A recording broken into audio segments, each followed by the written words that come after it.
Part 1. A Whistle in the Dark. Good evening, my friends, and welcome back to Watson's Journal.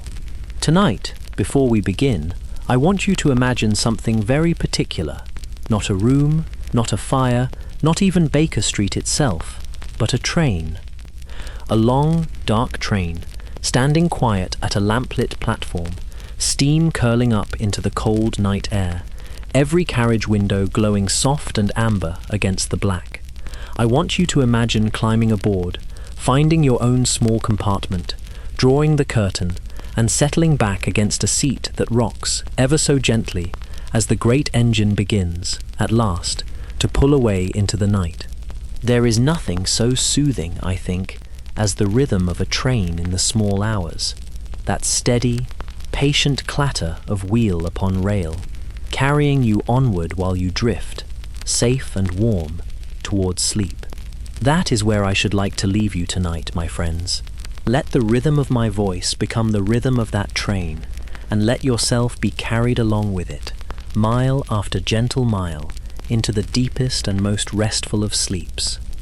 If these evenings are a comfort to you, do stay a while, and let that small subscribe button know it before you go.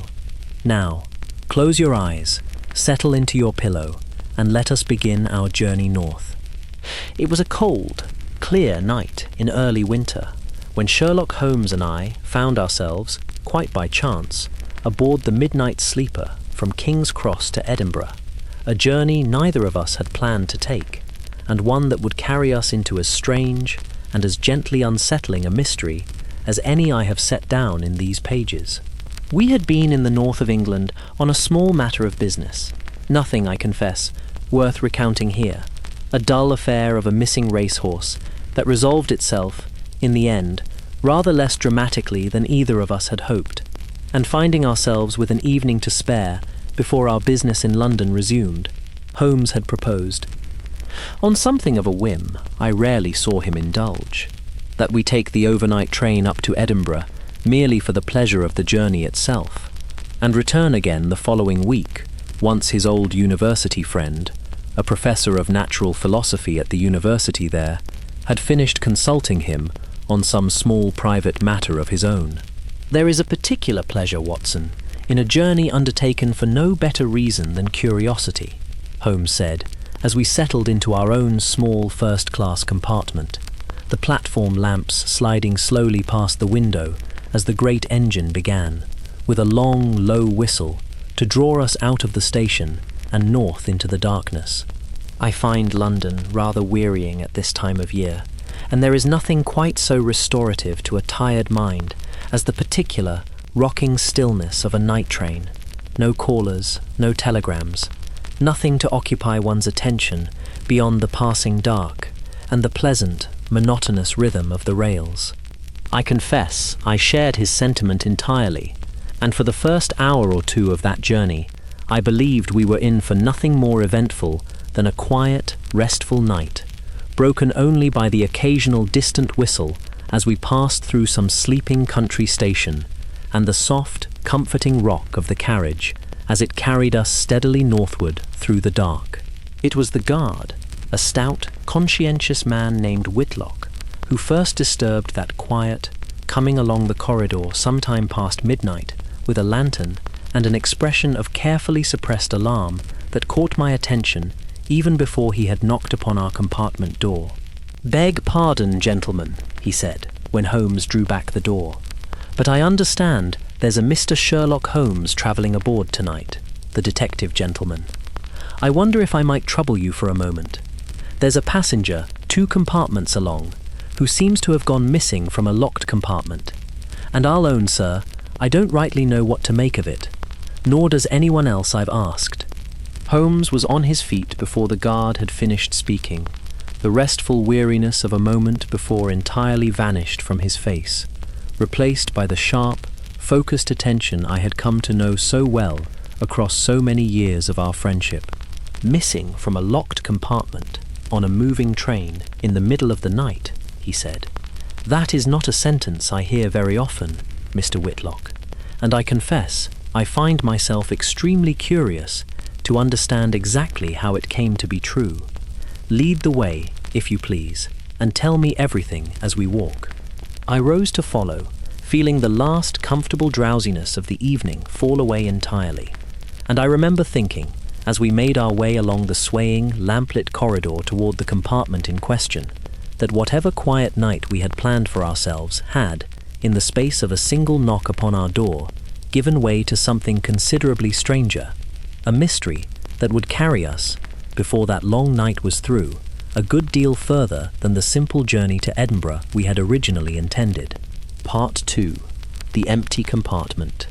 The compartment in question stood 2 doors along from our own, its door already drawn back by the guard's own hand, and it was there, standing at its threshold with Whitlock's lantern held high, that I first understood the particular quality of unease that had brought him hurrying along the corridor in search of Holmes rather than simply handling the matter himself.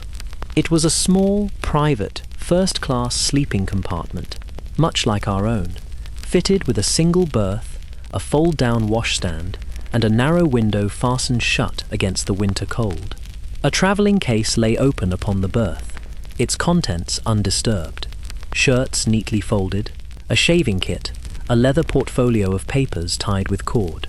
A gentleman's coat hung upon its hook beside the door, and a soft felt hat sat, quite undisturbed, upon the small folding shelf beneath the window. But of the gentleman himself, there was no sign whatsoever.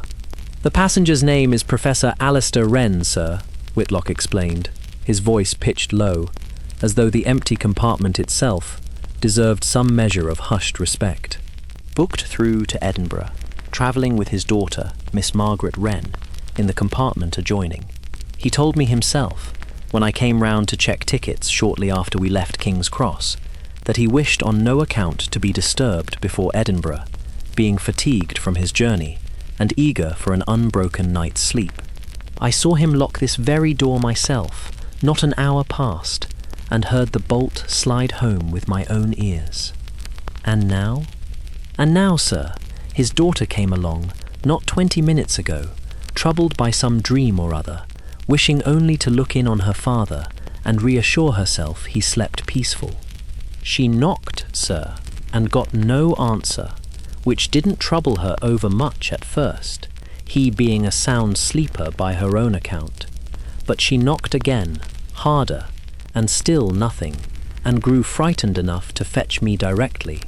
I used my own master key to open the door, the only other key aboard this train, besides the passenger's own, which I'll swear before God he never surrendered to me, nor to anyone else this whole journey, and found the compartment exactly as you see it now. Locked from the inside, gentlemen, bolted besides, the window fastened tight, and not a soul within it. Holmes stepped into the small compartment with the particular quiet, unhurried care I had watched him bring to 100 such scenes before, his eyes moving swiftly across every surface. The undisturbed travelling case, the coat still hanging neatly upon its hook, the window latch, which he examined closely by the light of Whitlock's lantern before turning his attention to the door itself. "The bolt is thrown from the inside," he observed, "and shows no sign of having been forced or tampered with from without. The window latch is likewise fastened, and fastened, I should say, in a manner that could not easily be reproduced from outside the compartment once the window itself was closed." He straightened, his expression thoughtful rather than alarmed. "Mr. Whitlock, has this train made any stops since Professor Wren retired to his compartment?" "One only, sir, Peterborough, a brief halt, no more than 4 minutes, for the taking on of mail and a handful of passengers travelling on to the north." "And the corridor outside this compartment, has it been under observation throughout the journey?" "Not continuously, sir. I'll not pretend otherwise.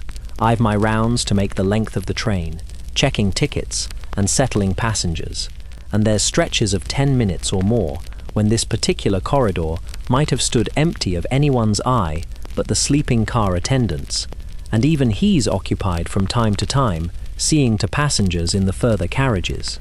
It was at this point that a young woman appeared in the corridor behind us, pale and visibly trembling, despite the dressing gown drawn tightly about her shoulders. and I understood at once, from the desperate hope and fear mingled together in her face, that this must be Miss Margaret Wren herself. "Have you found him?" she asked, her voice unsteady. "Please, is there any word?"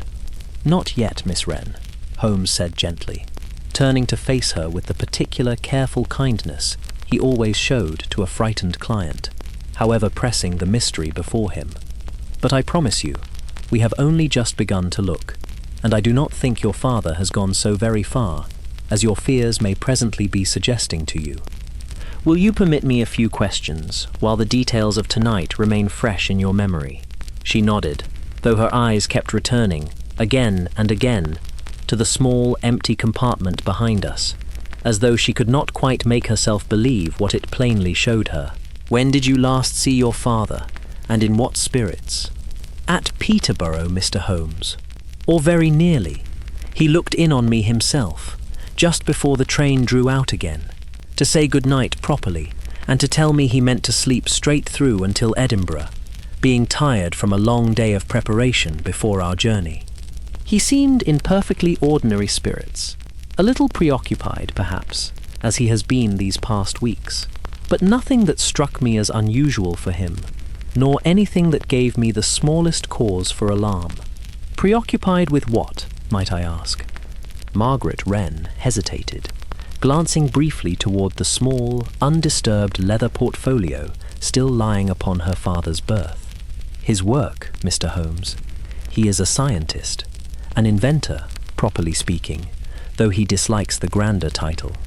He has spent the better part of 3 years perfecting a new instrument for maritime navigation, a self-correcting compass of his own design that he believes will prove of very great value to the shipping trade, and indeed to the Admiralty itself, should its trials prove as successful as he hopes. He was travelling to Edinburgh to present the completed designs before the university's own scientific society, the first formal presentation of his work outside London, and I know he felt the weight of the occasion rather heavily, being a man not naturally inclined toward public speaking or public attention of any kind. The designs themselves, where are they kept?" She gestured with a trembling hand toward the leather portfolio upon the berth. "There, Mr. Holmes. He would not let it out of his own keeping the entire journey, not even to have it stowed with our other luggage in the van. He said it represented 3 years of his life's work, and he did not care to trust it to anyone's care but his own, until it was safely delivered into the university's keeping." Holmes crossed to the berth and lifted the portfolio carefully, weighing it in his hands before untying the cord that bound it, and glancing briefly through its contents. Pages of careful, close-written calculations, and a series of technical drawings I could make little sense of myself, though I saw Holmes's eyes move across them with evident, swift comprehension. "The designs appear entirely undisturbed," he said, setting the portfolio down again with evident care, "which is, I think, Miss Wren, either a considerable relief or a rather more troubling fact than it first appears. For if theft of your father's work was the true purpose behind whatever has occurred here tonight, I confess I find it curious, in the extreme, that the one object of obvious value in this compartment should have been left so carelessly behind." Part 2.5: The Colonel's Secret. Before Holmes turned his full attention to the practical mechanics of locks and bolts, he insisted, as was so often his habit, on a swift but thorough survey of every other passenger travelling in the immediate vicinity of Professor Wren's own compartment, reasoning that a mystery of this particular strangeness was unlikely to have unfolded entirely without some other soul aboard the train having noticed some small, telling detail, however unwittingly. It was in the compartment 2 doors further along that we encountered a retired military gentleman, a Colonel Fitzwilliam, whose manner, from the very first moment Holmes knocked upon his door, struck me as considerably more agitated than the ordinary disturbance of the hour seemed quite to warrant. He was a broad, weathered man of perhaps 60, his moustache impressively whitened by years of colonial service, and he answered our knock already fully dressed despite the lateness of the hour, his eyes darting with evident unease toward the corridor behind us, as though he expected, at any moment, some further and more personally troubling interruption. "A missing passenger, you say?" he said, once Whitlock had briefly explained our purpose. "Extraordinary business. I heard nothing myself, gentlemen, beyond the ordinary sounds of the train. I have been awake some while, as it happens, unable to settle to sleep, but I noticed nothing beyond my own window that struck me as in the least unusual." Holmes's attention sharpened at this. "You have been awake the greater part of the night, Colonel. May I ask why?" The Colonel's already ruddy complexion coloured further still, and I saw his hand move, briefly and betrayingly, toward the breast pocket of his coat, before he seemed to catch himself and let it fall back to his side. "A private matter, Mr. Holmes, of no relevance whatsoever to your present inquiry. I would ask that you not press me further on the point." It was, I confess, exactly the sort of evasive, uneasy manner that might, under ordinary circumstances, have marked a man as our chief and most immediate suspect, and I saw Holmes study him for a long, silent moment, with the particular, careful attention I had learned, over so many years, to associate with genuine and deepening suspicion. "I must ask you to understand, Colonel, that a man has vanished under circumstances that may well prove to involve considerable danger to his person, and that any private matter, however delicate, may need to yield some measure of its privacy if it bears even indirectly upon tonight's events," Holmes said, not unkindly, but with a firmness that left little room for further evasion. The Colonel was silent a long moment, and when at last he spoke, it was with the particular, reluctant honesty of a proud man forced, against his own strong preference, to admit to some private embarrassment. "Very well, Mr. Holmes, though I'll thank you to keep the matter as quiet as your investigation permits. I am travelling to Edinburgh to meet with my own solicitor regarding a rather considerable gambling debt incurred at cards some months back, that I have been struggling privately to settle without troubling my own family with the full, embarrassing particulars of it. I have spent the better part of this night composing and recomposing a letter to my son, attempting to explain the matter honestly without causing him undue alarm, and I confess the business has left me rather too agitated for sleep. It has nothing whatsoever to do with your missing professor, gentlemen, beyond the accident of our travelling upon the same train on the same unfortunate night." Holmes studied him a moment longer, and I saw, in the gradual easing of his own sharp attention, that he had judged the Colonel's account, however embarrassing to its teller, genuinely truthful rather than merely convenient. "I am sorry to have pressed you on so private a matter, Colonel, and I can assure you it shall go no further than necessary to satisfy my own investigation. I do not think, from what you have told me, that your own troubles bear any real relation to tonight's mystery, though I hope you will forgive me for having needed to ask." "Think nothing of it, Mr. Holmes. I only hope you find your missing professor safe and well. It is a poor business. A man vanishing from a locked room in the middle of the night. Poor business indeed, and I confess it has done nothing whatsoever to ease my own troubled thoughts this evening." We withdrew from the Colonel's compartment shortly afterward, and it was only once we were safely out of earshot that Holmes permitted himself a small, rueful observation. "A useful reminder, Watson, that not every agitated or evasive witness we encounter in the course of an investigation is necessarily connected to the crime itself. Colonel Fitzwilliam carries a private shame that has nothing whatsoever to do with Professor Wren's disappearance, and I am glad I pressed him only so far as strict necessity required, rather than permitting my own suspicion to run ahead of the actual evidence before me. It is a discipline I have had to cultivate rather carefully over the years, Watson, the discipline of pursuing every genuine lead to its honest conclusion, while remaining equally willing to set a suspicion aside the moment the evidence itself fails to support it. Part 2 and 5/6. The practical difficulty of a bolted door. Before turning his attention fully toward the wider search, Holmes spent a further quiet while considering and methodically ruling out, several more conventional explanations for the bolted door itself, reasoning, as was his settled habit, that a truly sound conclusion required the patient elimination of every simpler possibility before any more elaborate theory could properly be trusted. "Let us consider the ordinary mechanics of the thing, Watson," he said, kneeling once more beside the compartment's bolted door, still standing open under Whitlock's watchful eye. Could the bolt have been thrown from outside the compartment by some clever mechanical means, a length of thread, perhaps, drawn beneath the door and used to manipulate the bolt from the corridor? He examined the gap beneath the door itself, measuring it carefully with his own fingers.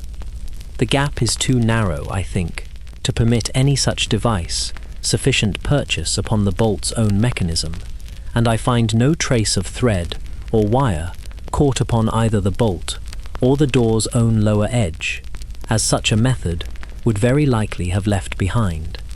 Could the professor have thrown the bolt himself and then somehow been removed from the compartment afterward, through the window, before it was refastened by some outside hand? A fair question, Watson, and one I considered myself in the first minutes of our examination. But the window latch, as I have already noted, is fastened in a manner extremely difficult to reproduce from outside the compartment once the window itself is closed. A simple hook and eye mechanism that all but requires a hand already inside the compartment to properly secure it.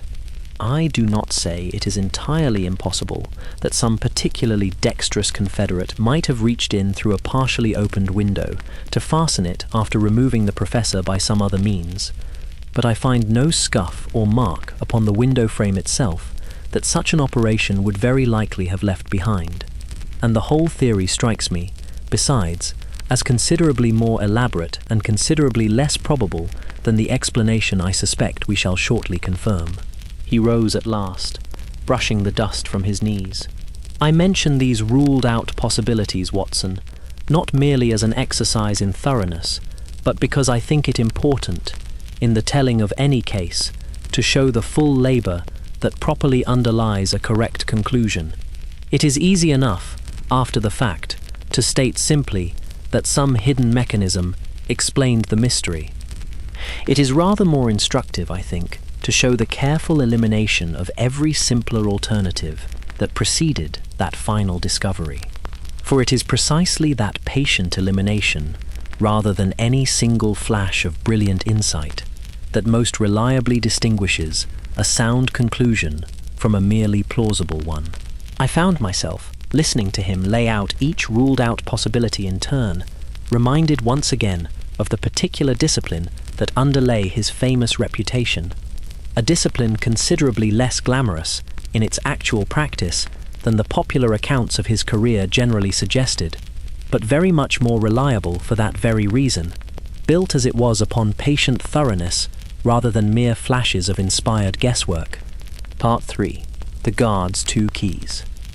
Holmes spent the better part of the next half hour examining the small compartment with the meticulous, unhurried thoroughness I had watched him bring to 100 such scenes across our years together, while Whitlock stood watchfully at the door, and Margaret Wren, at Holmes's own gentle insistence, retired to sit with the sleeping car attendant in the small pantry at the carriage's end, where she might at least have hot tea and quiet company while the search continued.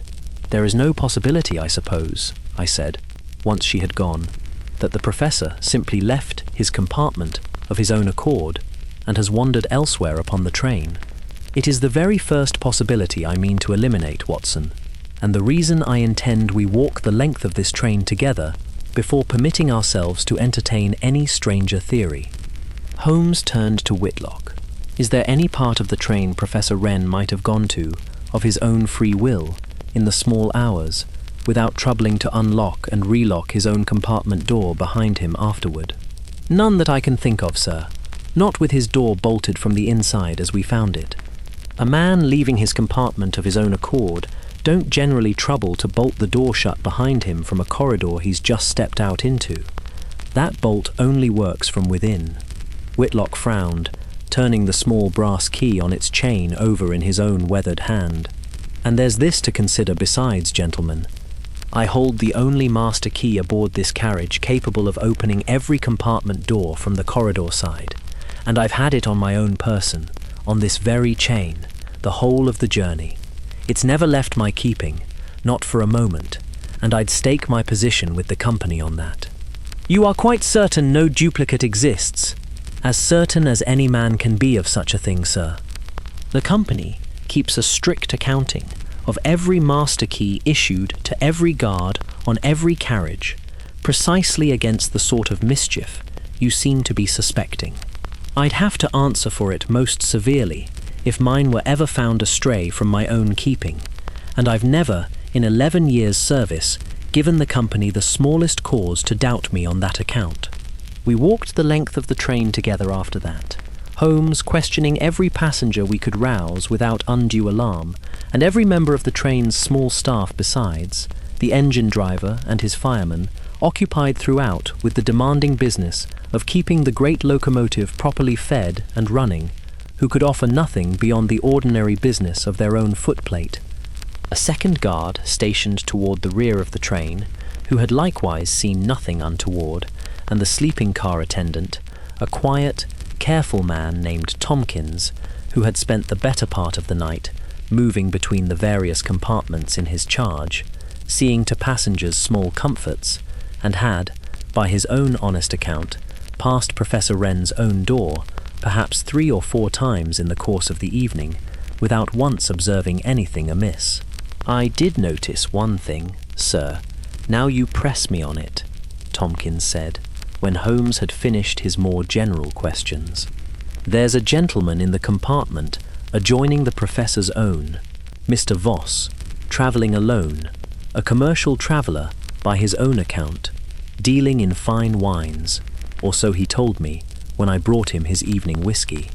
He retired early, sir, not long after we left King's Cross, and asked most particularly not to be disturbed before Newcastle, where he said he meant to alight. I've not seen hide nor hair of him since, though I did knock once, quietly, past 11, thinking he might care for a final nightcap before I turned in myself, and got no answer, which I took at the time to mean simply that he'd fallen soundly asleep. You did not think it worth investigating further? No cause to, sir, not on an ordinary night. A great many passengers ask not to be disturbed, and mean exactly what they say by it. I'd have thought nothing more of it at all, sir, if you hadn't asked.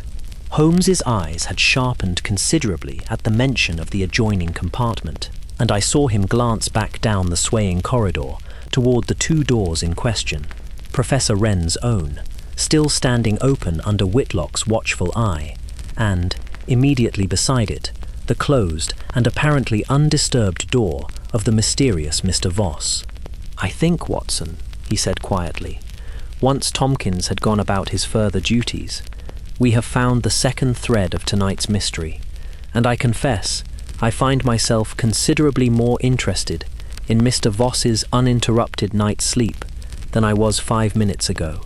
A man who retires early asks with particular insistence not to be disturbed, and then fails to answer even the gentlest of knocks some hours later, in the very compartment adjoining one from which a fellow passenger has since vanished without explanation, is either the soundest sleeper presently travelling upon this railway, or he is not, in point of fact, asleep in that compartment at all.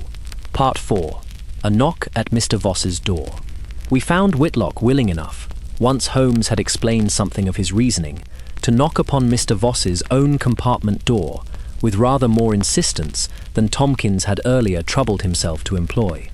And it was several long moments in which, I confess, I found myself holding my own breath rather more anxiously than the situation, on its face, seemed entirely to warrant, before a low, irritated voice answered from within. I gave express instructions not to be disturbed before Newcastle. Is there some difficulty with the train? Beg pardon for the disturbance, sir, Whitlock called back, but I'm afraid there's a rather serious matter aboard tonight, and I must ask you to open your door, if you'd be so good. There followed a pause of some several seconds, a pause that struck me, even at the time, as lasting rather longer than a man roused suddenly from genuine sleep might ordinarily require to gather his wits and cross a small compartment to unbolt his own door, before the bolt was drawn back and the door slid open to reveal a man of perhaps 45, neatly, if hastily dressed, his dark hair somewhat disordered, regarding the three of us gathered in his corridor with an expression I judged, watching closely, to hold rather more wariness than simple sleepy irritation generally produces in an innocent man disturbed at an unreasonable hour. "What is this about?" he asked, his eyes moving swiftly between Holmes, myself, and the anxious guard. "A passenger has gone missing from the compartment adjoining your own, sir," Whitlock explained. "Under circumstances we're finding rather difficult to account for, and this gentleman," indicating Holmes, "is Mr. Sherlock Holmes, kindly assisting us in getting to the bottom of it." Something flickered very briefly across Voss's composed face at the mention of Holmes's name, gone almost before I had fully registered it, but not, I thought, before Holmes himself had noted it with rather more attention than the man's own careful recovery seemed entirely to anticipate. "Missing, you say? How extraordinary!" Voss's voice had settled back into a smooth, unhurried courtesy that struck me, even then, as very slightly too practiced for the genuine surprise it claimed to express. "I'm afraid I can be of very little help to you, gentlemen.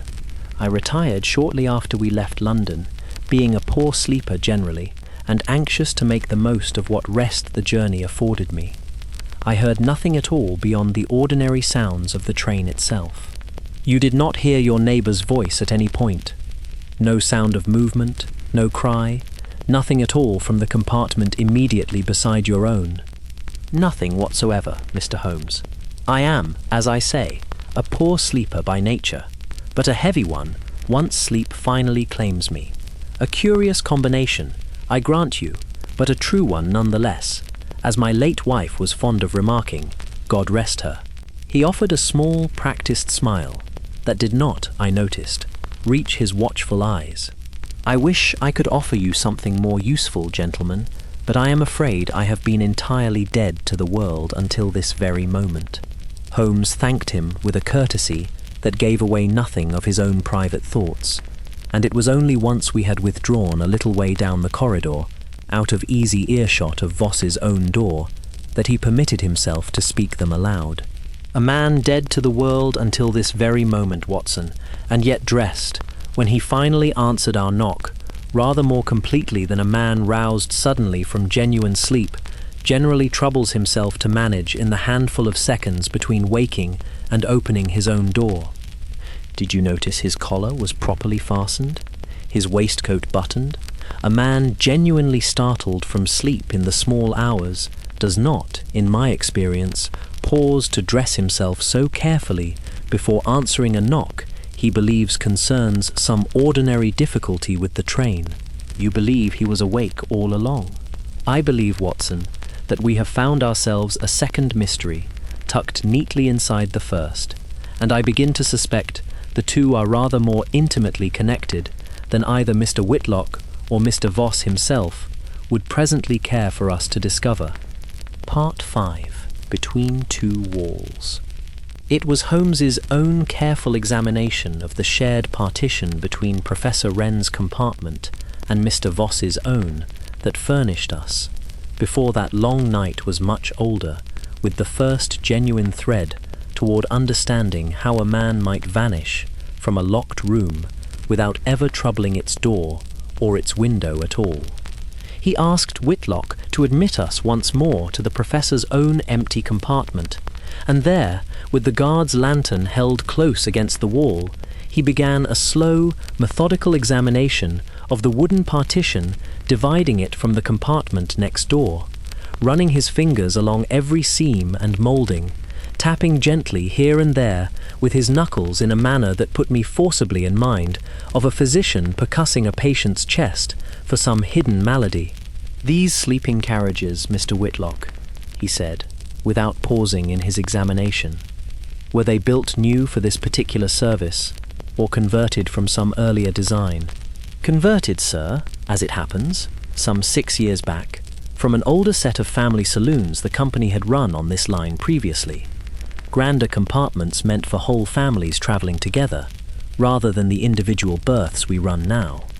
I believe most of them were divided in two when the conversion was made, to better suit the modern trade in single travelers.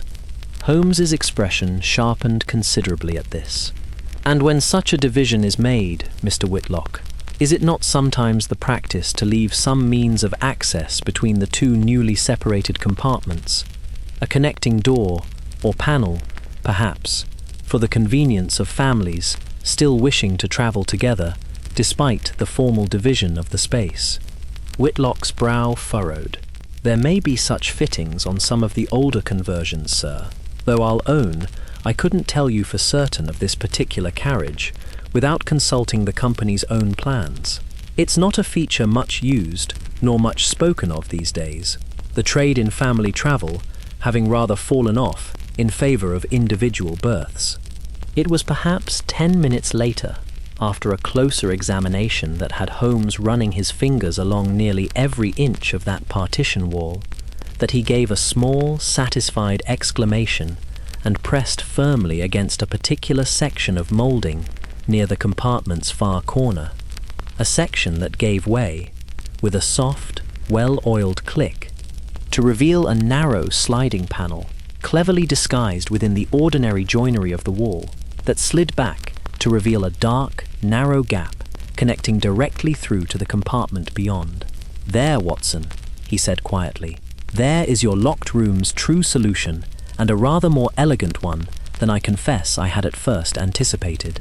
I stared at the narrow opening, my mind working quickly to grasp its full implication. Then Professor Wren was never taken from a sealed compartment at all. He was taken through the wall itself, into the very compartment we have just come from questioning. So I believe, though I do not yet understand by what means a fully grown man might have been moved through so narrow a passage without waking half the carriage in the process, nor why his own portfolio of designs, the one object of obvious value in this whole affair, was left so carefully behind. Holmes knelt at the opening, examining its edges closely by lantern light. "Observe the panel's own mechanism, Watson. It is old, certainly, but it has been oiled, and recently the hinges show none of the stiff reluctance 6 years of neglect would ordinarily produce. Someone has taken particular care to ensure this passage would open silently, and has done so, I should think, rather more recently than the original conversion of this carriage. We passed through the narrow opening ourselves, Holmes first, and myself following with rather less grace than I should have liked, to find ourselves standing in Mr. Voss's own compartment, the very compartment whose occupant had, not 20 minutes before, assured us so smoothly that he had heard nothing whatsoever from his neighbour throughout the entire night. The berth here, unlike the Professor's own, showed clear signs of recent, disturbed use. The coverlet rumpled, a single pillow bearing what I took, on closer inspection, to be a faint but unmistakable smell of chloroform, sharp and sweetish, still clinging to its fabric. "Chloroform, Watson," Holmes said grimly, holding the pillow briefly beneath his own nose before setting it aside with evident distaste. "Administered here, I should think, very shortly after the Professor retired for the night, and administered, moreover, by someone with sufficient knowledge of its proper use to render a grown man insensible without doing him any lasting harm. A detail, I confess, offers me some small comfort amid an otherwise deeply troubling discovery. Whoever has taken Professor Wren from this train tonight, Watson, appears, at the very least, to have taken some care that he should survive the experience. Small comfort indeed, if he has been taken from a moving train altogether. A fair point, and one I do not mean to dismiss lightly.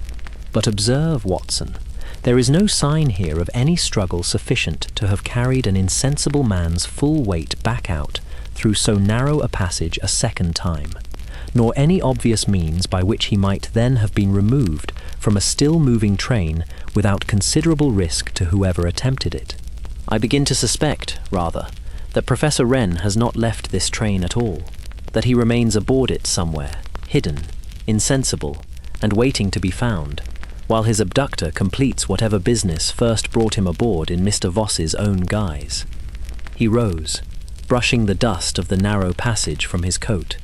We have, I think, rather less time than I would like to find him, Watson, before this train reaches whatever station his abductor has chosen for his own departure, and I begin to suspect, given the particular geography of tonight's journey, that we have rather fewer stops remaining before Edinburgh in which to accomplish it.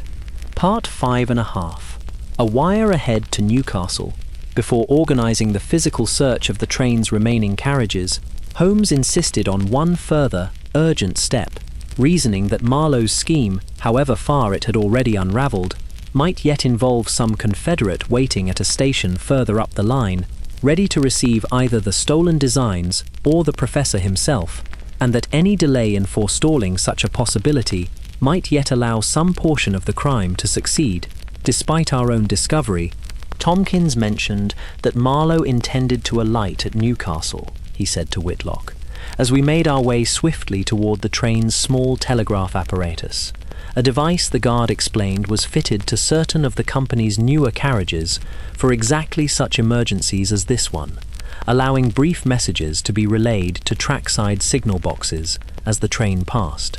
I think it entirely possible he arranged to meet some confederate there, whether to hand over the photographic plates he intended to make, or, in the event his more cautious plan proved impossible, to arrange some further and more drastic removal of the professor himself from this train. We must wire ahead at once, and have the local police waiting to watch for any suspicious party loitering about that station, whatever hour we happen to arrive. Whitlock set to the task with commendable speed, and within some 10 minutes had relayed a brief but urgent message to the next signal box along the line, requesting it be passed along swiftly to the Newcastle Constabulary, describing the general shape of our concerns without yet naming Marlowe directly, Holmes judging it wiser to keep certain particulars close until we had more definite evidence in hand. It is a considerable relief, Watson, that this particular line has been fitted with the newer telegraph apparatus, Holmes observed, as we waited, with what patience we could muster, for some acknowledgement to return from the signal box ahead. I have long argued, in my own occasional correspondence with the railway companies, that such fittings ought to be considered a necessity rather than a luxury on every night service of any distance, precisely for circumstances such as this one.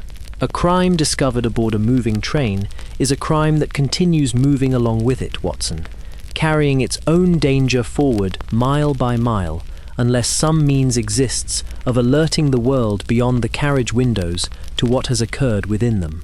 The acknowledgement came some 15 minutes later, confirming that the message had been properly relayed, and that officers would be standing ready at Newcastle station, though Holmes's own restless energy showed little sign of easing even once this precaution had been secured. We cannot know, Watson, whether Marlowe intended his confederate, if one exists, to meet him at Newcastle itself, or at some earlier and less obvious point along the line. I think it prudent to continue our own search of the train with all possible urgency regardless, rather than trusting entirely to a precaution we cannot be fully certain will prove sufficient. It was, I confess, a tense and uncertain interval that followed, the great train continuing to thunder northward through the dark countryside, while Holmes and I, together with Whitlock and such further assistance as he could muster from among the train's small staff, began our own methodical search of every carriage and every likely hiding place the train afforded, a search that led us, as I have already recounted, to the luggage van and the concealed steamer trunk within it, discovered, I am glad to say, well before the question of any waiting confederate at Newcastle ever needed to be properly tested. We may cancel our concern regarding Newcastle now, I think, Holmes said, once Professor Wren had been safely recovered and carried to his daughter's care, though I should like Whitlock to maintain the arrangement regardless, purely as a precaution, in case some confederate of Marlowe's own does indeed prove to be waiting there, ignorant as yet of how thoroughly his own associate's scheme has already come undone. It would be a small mercy to the local constabulary, Watson, to hand them a second culprit already conveniently gathered at the very station where he expected to complete his own part in tonight's crime, rather than leaving him to wonder, indefinitely, why his confederate never arrived.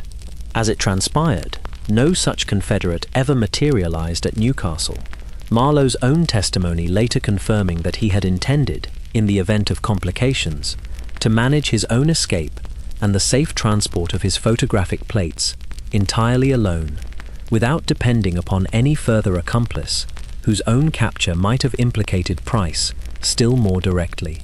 But Holmes's own careful precaution, however ultimately unnecessary in that particular instance, struck me, even at the time, as entirely characteristic of his methods, a thoroughness that left no reasonable possibility unexamined, however swiftly the central mystery itself had already been resolved, precisely so that no small overlooked detail might yet allow some portion of a criminal's scheme to slip through unaddressed. Part 6. A search through sleeping carriages.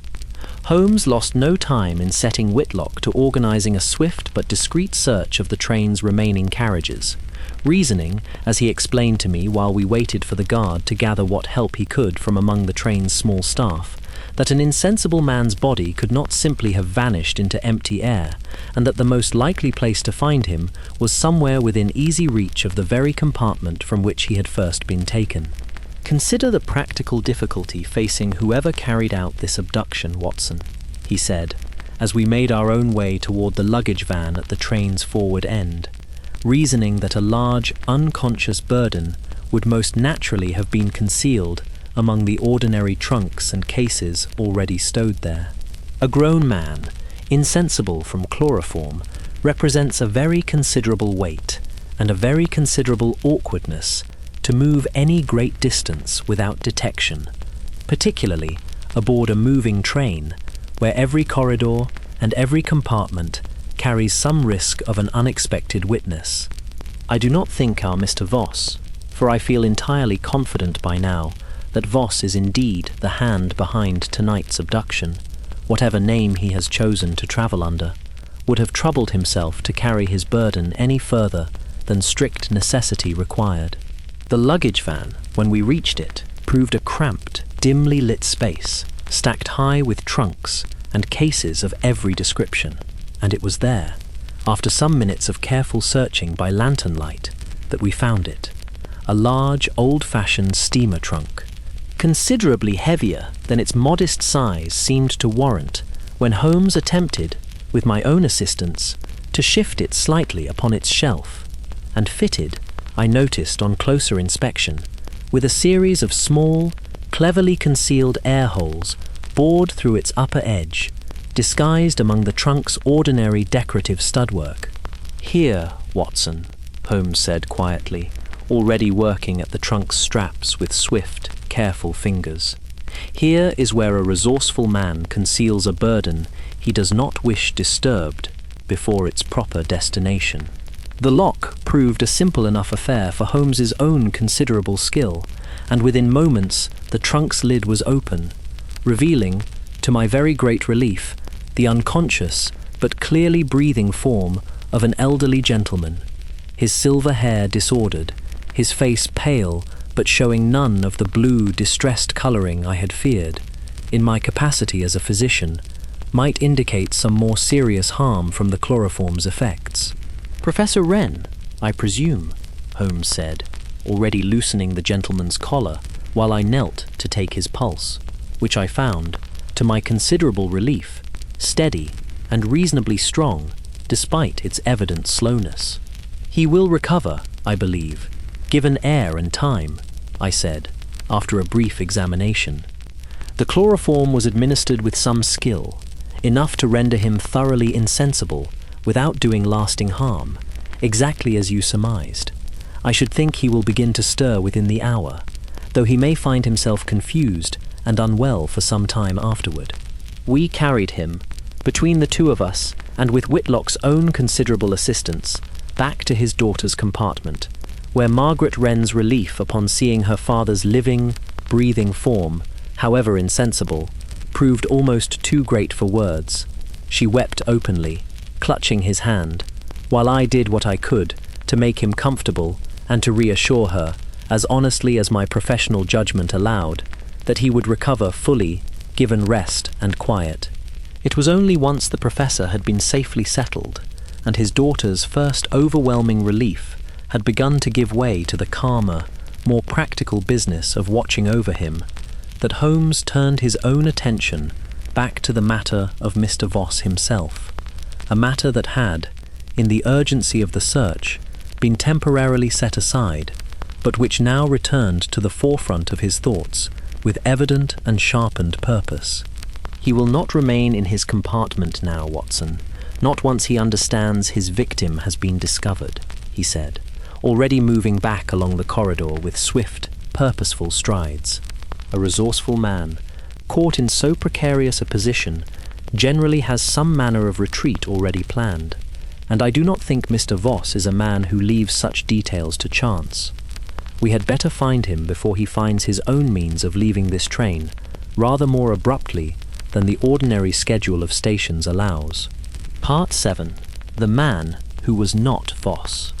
We found Voss's compartment empty when we reached it, the small window drawn open despite the bitter cold, and Holmes's face, in the lantern light, showed a swift, sharp flash of genuine alarm before settling once more into the focused, calculating stillness I had learned to recognize as his truest working expression. Gone through the connecting corridor toward the rear of the train, I should think, rather than attempting anything so foolish as the open window at speed, he said, already moving. A man does not open a window in December simply to admit fresh air, Watson, not when he means to remain in his own compartment. He wished us to believe, for whatever few minutes it bought him, that he had gone out through it, a small, desperate piece of misdirection from a man who has just realized his careful plan has come rather badly undone.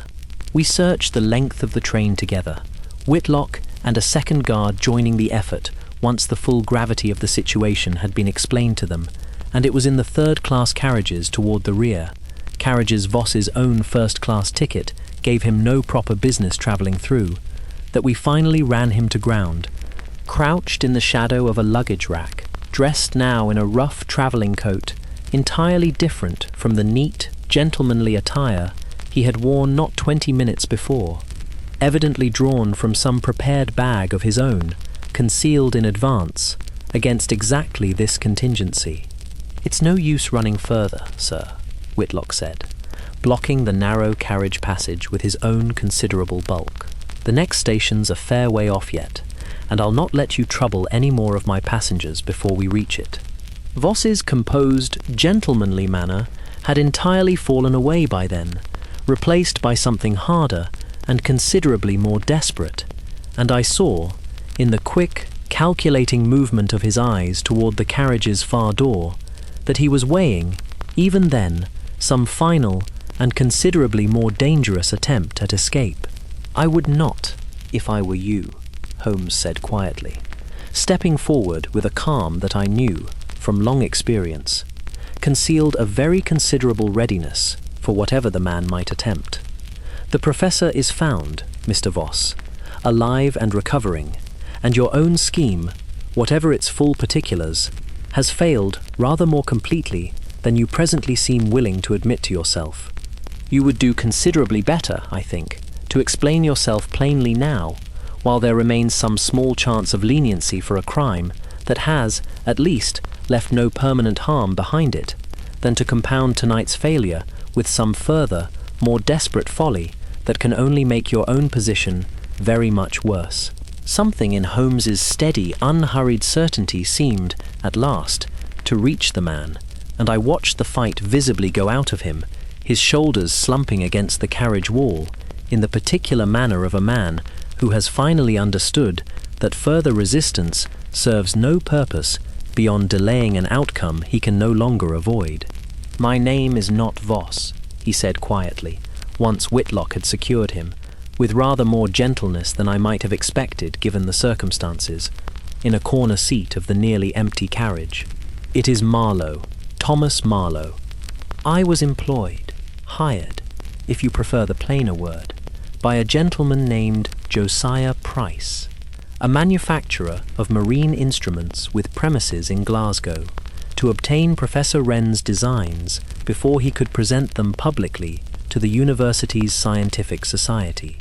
"To what end?" Holmes asked.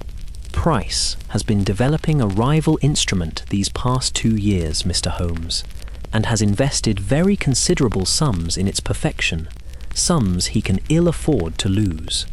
Word reached him some months back, through channels I was not made privy to, that Wren's own design had solved certain technical difficulties Price's own engineers had not yet managed to overcome. He wished the designs obtained quietly, examined by his own people, and returned before their absence was ever discovered. A theft of ideas rather than of the physical drawings themselves, which he calculated might never come to light at all. Professor Wren himself, none the wiser that his own 3 years' careful work had already been copied and incorporated into a rival's competing patent before his own could ever be properly filed. "And yet you left the portfolio itself entirely undisturbed," Holmes observed, "which suggests to me, Mr. Marlowe, that your original plan involved copying its contents by hand or by photographic means, while the professor himself remained safely insensible in your own compartment, a plan that required rather more time and rather more privacy than tonight's discovery ultimately afforded you." Marlowe nodded slowly, his earlier defiance entirely spent. "I had a small photographic apparatus concealed among my own luggage, Mr. Holmes, intended for exactly that purpose. I meant to photograph every page of his calculations at my leisure once the train reached a quieter stretch of track, return him to his own compartment before morning entirely unharmed, and none the wiser beyond a headache he would likely attribute to nothing more sinister than poor sleep, and depart at Newcastle with the photographs safely in my own keeping, my false name and false trade leaving no trail Price's own involvement could ever properly be traced back through." He shook his head slowly. "I had not counted on his daughter's own restlessness disturbing your investigation quite so promptly, nor on a detective of your own particular reputation happening to be aboard this very train tonight, of all the nights in the year. I confess I have rarely felt quite so thoroughly outmatched by simple bad fortune." "It was not entirely bad fortune, Mr. Marlowe," Holmes said, not unkindly. "A carefully laid plan depends, at every stage, upon a great many small things proceeding exactly as intended, and a truly skilled investigator need only find the single loose thread where your own careful planning first began, however slightly, to fray. Tonight, I think, that thread was rather more generous than most in revealing itself, but I do not think you would have escaped detection indefinitely, whatever fortune had favored you this particular evening. A theft of this magnitude, planned with this much care, generally leaves some trace behind it sooner or later, whatever precautions its planner believes he has taken against that eventuality." Part 8. The rest of the journey north Marlowe was handed into the custody of the local constabulary at the very next station, a small junction stop some 20 minutes further along the line, reached rather sooner than the train's ordinary schedule allowed for, Whitlock having wired ahead the moment Holmes's investigation had reached its conclusion, so that the local police might be waiting upon the platform when we drew in. I watched him led away into the cold night, with a curious mixture of feelings I have never entirely resolved in the years since.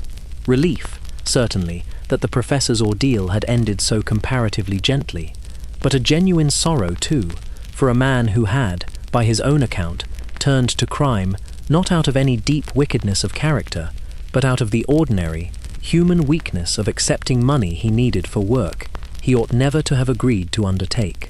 Professor Wren himself began to stir shortly after the train resumed its interrupted journey north, and I attended him myself through the small hours that followed, watching the confusion and the headache I had predicted give way, gradually, to a clearer and steadier understanding of all that had befallen him. He was, I found, once his wits had properly returned to him, a gentle, thoughtful man of perhaps 60, entirely more concerned, in those first confused hours, for his daughter's evident distress than for his own considerable ordeal. "I understand I owe you both a very great debt, gentlemen," he said, once Holmes had explained, as gently as the circumstances allowed, the full particulars of what had occurred while he lay insensible in that concealed steamer trunk. "I confess, I find the whole business almost impossible to credit, lying here in the plain safety of my own daughter's compartment, and yet I do not doubt a word of your account, Mr. Holmes, however extraordinary it sounds, to my own still confused ears. You owe your safety rather more to your own daughter's restless affection than to any particular brilliance of my own, Professor," Holmes said, with a warmth I had come to recognize, over the years, as entirely genuine rather than merely polite. "Had she not gone to check upon you when she did, I do not know how much longer your abductor's careful plan might have proceeded entirely undetected. You would do well, I think, to thank her rather more than you thank either myself or Dr. Watson here." Margaret Wren, still holding her father's hand with the particular fierce tenderness of a woman who has very nearly lost someone dear to her and cannot quite yet believe the danger fully past, coloured slightly at the praise, though I saw, in the small, private smile that crossed her face, how deeply it had touched her. "I only wish I had gone to check on him rather sooner," she said quietly. "I very nearly did not go at all, Mr. Holmes.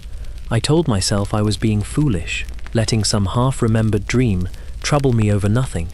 I am glad, now, that I did not entirely trust that sensible voice telling me to simply go back to sleep. I have found, in my own experience, Miss Wren, that the sensible voice is not always the wisest one," Holmes said gently. "There is a particular kind of instinct, call it a mother's or a daughter's watchfulness, if you like, though I do not think it confined only to women, nor only to family, that sometimes knows a truth the reasoning mind has not yet properly gathered evidence enough to justify. I am very glad indeed that you chose, tonight, to trust it." The remainder of that journey north passed, I am glad to say, in considerably greater peace than its opening hours had promised. The Professor drifting between wakefulness and a more natural, restorative sleep as the last of the chloroform's effects worked their way gradually out of his system, his daughter keeping careful watch beside him throughout. Holmes and I returned at last to our own small compartment as the first grey light of dawn began to show along the eastern horizon, and I remember the particular, weary contentment of that hour, the sense, so familiar from so many of our shared adventures, of a dangerous night successfully weathered and a wrong set right before it could do any lasting harm. "A curious case, Watson, in its own small way," Holmes said, settling back against the seat with evident satisfaction as the train carried us onward through a countryside now beginning to show the first pale colours of morning. "Not the most complex puzzle I have ever unravelled, I grant you, once its central mechanism was properly understood. But there is a particular satisfaction, I find, in a case resolved with so little lasting harm to anyone genuinely innocent. A professor safely recovered, his daughter's fierce love vindicated rather than punished, and a foolish, desperate man given, I hope, some genuine chance to make better choices in whatever years remain to him, rather than a harsher justice that might have served no one's true good at all. I found myself, watching the Scottish countryside slide past our window in the strengthening morning light, entirely inclined to agree with him, and it was with a particular, quiet contentment that I finally allowed my own long-deferred sleep to claim me at last, lulled by the same steady, rocking rhythm of the rails that had, some hours before, first promised us nothing more eventful than a restful night's journey north. Part 9. Arrival at Waverley.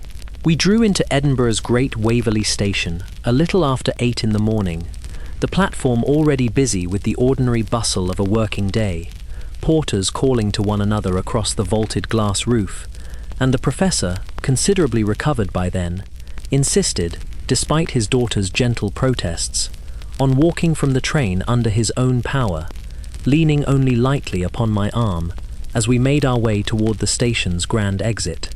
"I do not think I shall ever look at a steamer trunk quite the same way again," he said, with the particular wry humor of a man who has survived a genuine ordeal and finds himself, in its immediate aftermath, rather more inclined toward gratitude and gentle humor than toward lingering fear. "Though, I confess, Mr. Holmes, I find myself considerably more troubled by the thought of my own designs so nearly falling into unscrupulous hands than by any lingering effects of the chloroform itself.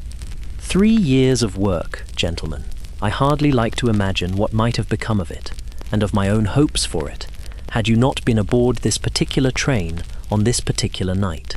"You need trouble yourself no further on that account, Professor," Holmes said.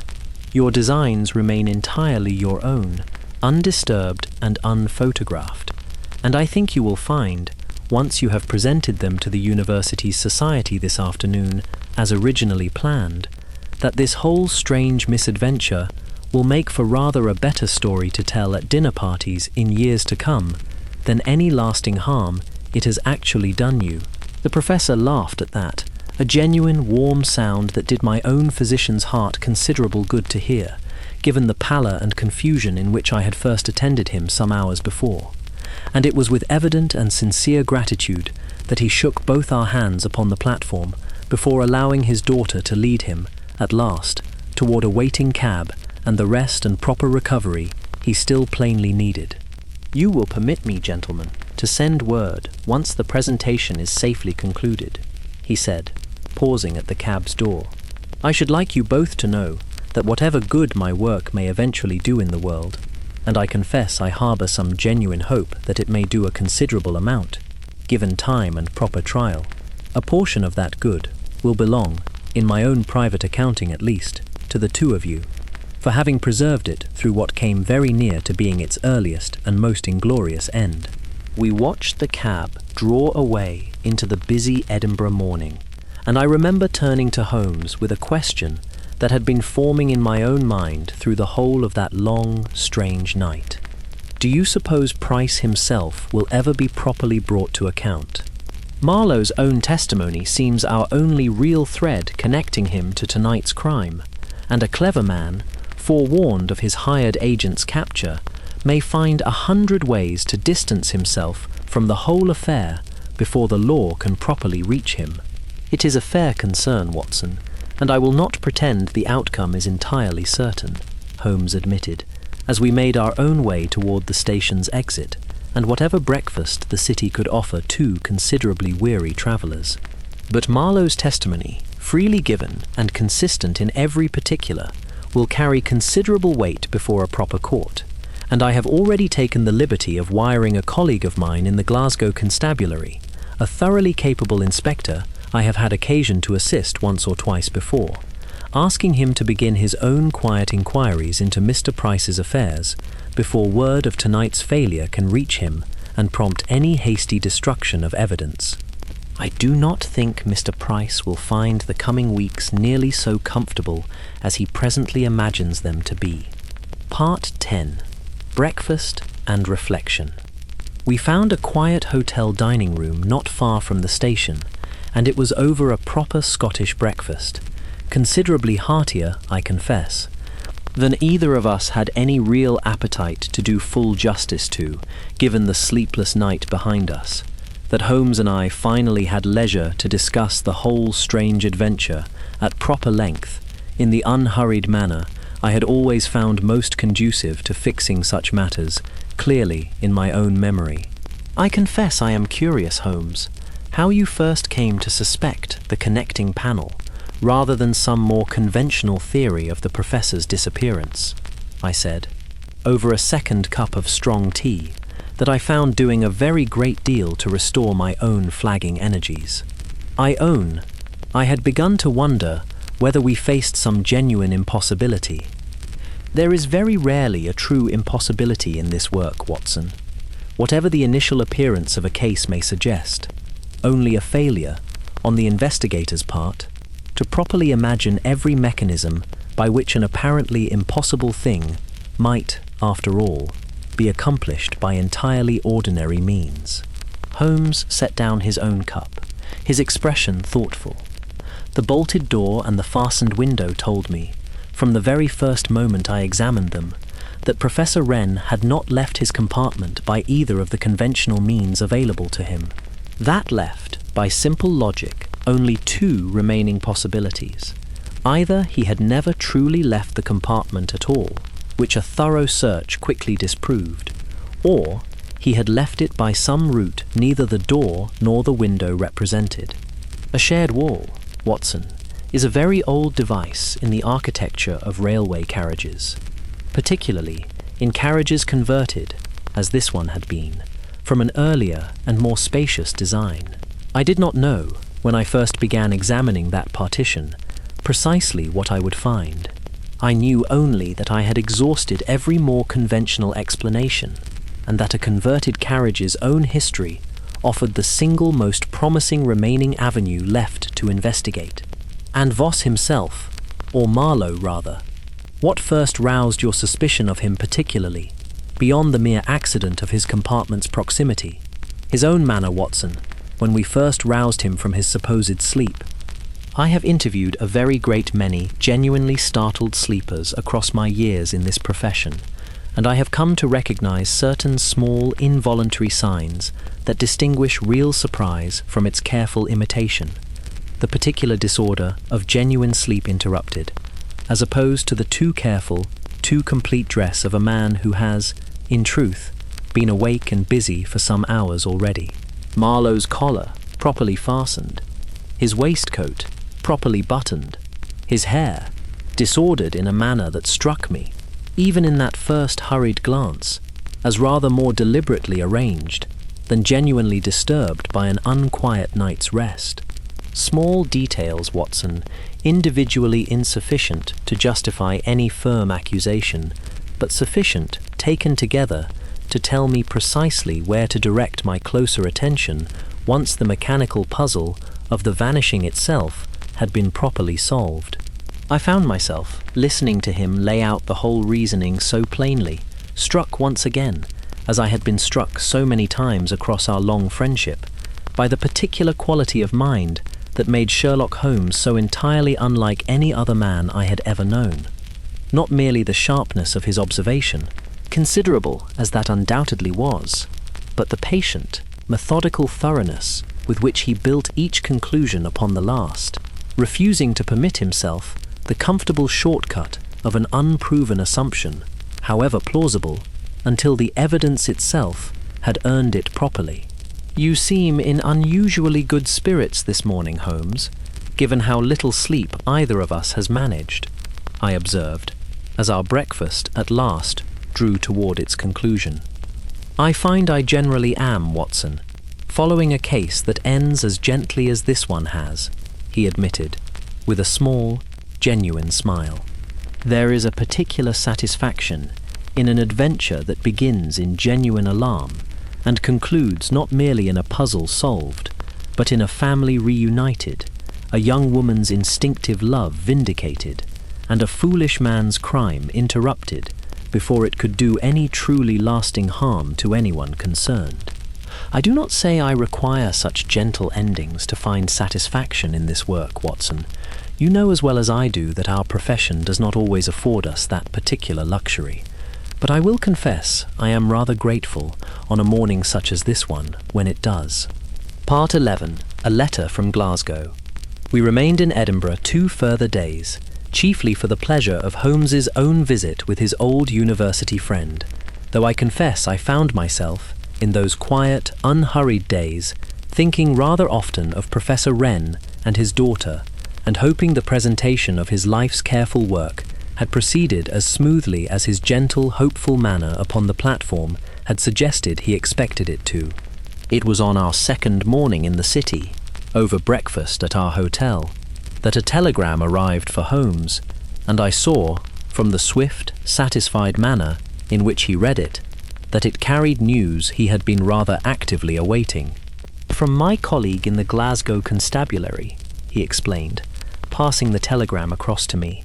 "Mr. Josiah Price, it appears, was considerably less careful in covering his own tracks than his hired agent's careful planning aboard our train might have suggested. A search of his premises, conducted yesterday afternoon on the strength of Marlowe's own detailed testimony, turned up correspondence sufficient to establish his own direct involvement beyond any reasonable doubt. Letters discussing terms of payment, instructions regarding the photographic apparatus, even, in one particularly foolish communication, an explicit reference to the false name Marlowe was to travel under.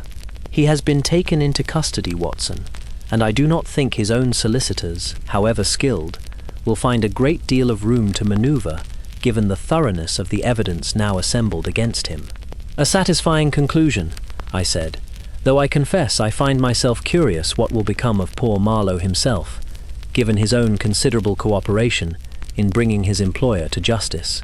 The magistrate hearing the matter has indicated some willingness to consider that cooperation as a mitigating factor, I understand, though I do not imagine Marlowe will escape some genuine period of imprisonment for his part in tonight's, or rather, I should say, that night's affair.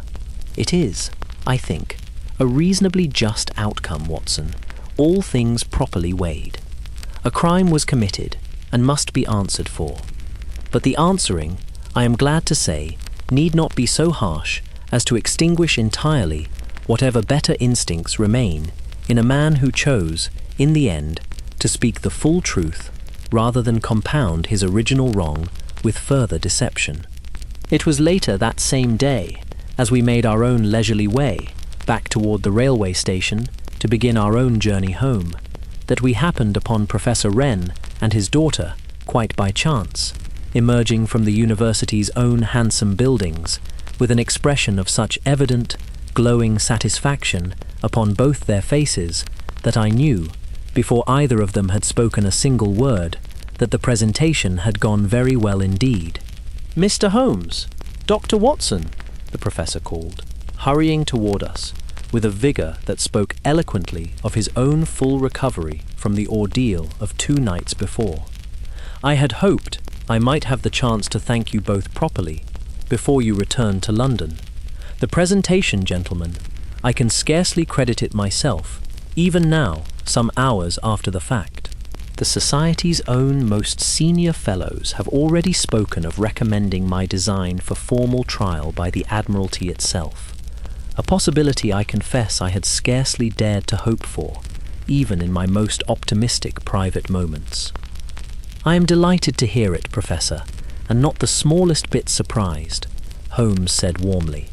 "I examined your calculations myself, however briefly, in the course of our investigation, and even my own limited understanding of the mathematics involved was sufficient to recognize genuine and considerable ingenuity at work.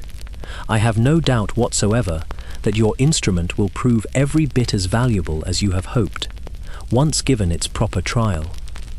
Margaret Wren, standing at her father's side with an expression of quiet, contented pride that I found particularly affecting given the fear and desperation I had watched cross her face just 2 nights before, extended her own hand warmly to each of us in turn. "I do not think I shall ever be able to properly thank either of you gentlemen for what you did for us that night.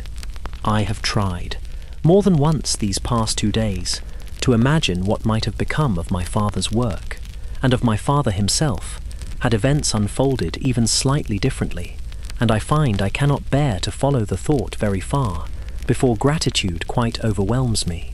You have thanked us amply already, Miss Wren, simply by trusting your own instinct that night, rather than the more comfortable voice urging you back to sleep," Holmes said gently. "I hope you will remember that lesson, in whatever quieter years lie ahead of you both. Instinct, properly attended to, is very often wiser than we give it credit for being." Part 12. The Journey Home. We took the evening train back to London 2 days later. our own business in Edinburgh entirely concluded, and I found, settling into our familiar compartment, as the great engine began once more to draw us southward through the gathering dusk, that I felt a particular, quiet contentment I had rarely experienced quite so fully at the conclusion of one of our stranger adventures. "You are thinking of the professor and his daughter," Holmes observed, watching me with the particular, perceptive attention that had never, across all our years of friendship, ceased to slightly unsettle me, however often I had been its subject. "I am thinking, Holmes, of how very differently that whole affair might have concluded, had a dozen small circumstances fallen out just slightly otherwise," I admitted. "Had Miss Wren not gone to check on her father when she did? Had we not happened, by the merest chance, to be travelling upon that particular train on that particular night? Had Marlowe been just slightly more careful in his own dress, or slightly less hasty in opening that window to suggest an escape he had not, in truth, yet attempted? I find myself struck, rather forcibly, by how much of what we call a happy ending depends, in the final accounting, upon fortune quite as much as upon skill." "It is a fair observation, Watson, and one I do not think I would ever trouble myself to deny," Holmes said, settling back against the seat, with his eyes on the darkening countryside beyond the window. "I have never claimed that skill alone accounts for every successful conclusion to our work together. Fortune plays her part, as she plays her part in every human endeavor, however carefully planned or however skillfully executed. But I have come to believe, across so many years of this work, that skill and preparation are what allow a man to properly seize the fortune that does present itself, rather than let it pass by, unrecognized and unused. Miss Wren's instinct served her well that night, certainly, but it was her own settled character, her habit, I should think, of trusting her own honest feeling rather than talking herself out of it, that placed her in a position to act upon that fortunate instinct at all. I do not think good fortune, Watson, generally favors those who have made no preparation to receive it." I found myself smiling at that, recognizing in it something of the particular philosophy that had guided my friend through so many years of difficult, uncertain work. Not a naive faith that virtue alone secured a happy outcome, but a steady, practical conviction that careful preparation, patient observation, and honest instinct, properly combined, gave a person the very best possible chance of meeting whatever fortune, good or ill, life happened to present them with. The train carried us onward through the gathering dark, the rhythm of the rails settling once more into the same steady, comforting cadence that had first lulled us, 2 nights before, into what we had believed would be an entirely uneventful journey north. I found my own eyes growing heavy before very long, the accumulated weariness of our strange adventure finally catching up with me in the warm, rocking comfort of that homeward-bound compartment. And it was with a particular, deep contentment that I allowed myself, at last, to drift toward a proper and well-earned sleep, Holmes's own quiet, watchful presence beside me, exactly as it had been through so many years, and so many strange and memorable nights before. Part 13. A Fireside Return. We reached King's Cross well after midnight, the great station nearly empty at that hour, our footsteps echoing strangely across its vast, shadowed platform as we made our way toward the line of waiting cabs beyond. London felt, after the clean, cold air of Edinburgh, somehow closer and warmer, despite the late hour, wrapped in its own familiar fog, and I confess I felt a particular gladness at the prospect of our own quiet rooms at Baker Street, however brief our absence from them had actually been. Mrs. Hudson, bless her steady, unflappable nature, had left a fire banked low in the sitting room, grate against our return, and a cold supper laid ready beneath a cloth upon the table, and I remember the particular, simple pleasure of that late meal, eaten in comfortable near silence with my old friend, the fire slowly building back to a proper warmth as Holmes coaxed it with the poker, the whole strange adventure of the past 3 days beginning, already, to settle into the particular, fond shape that our stranger cases so often assumed, once safely concluded and properly reflected upon. "I find myself thinking, Watson, that we ought to make these impulsive journeys rather more often," Holmes said at length, settling into his own armchair with a contentment I had rarely seen him show quite so openly. "I proposed that trip north for no better reason than idle curiosity and a wish to see an old friend, and I confess I did not expect it to furnish us with quite so satisfying an adventure along the way.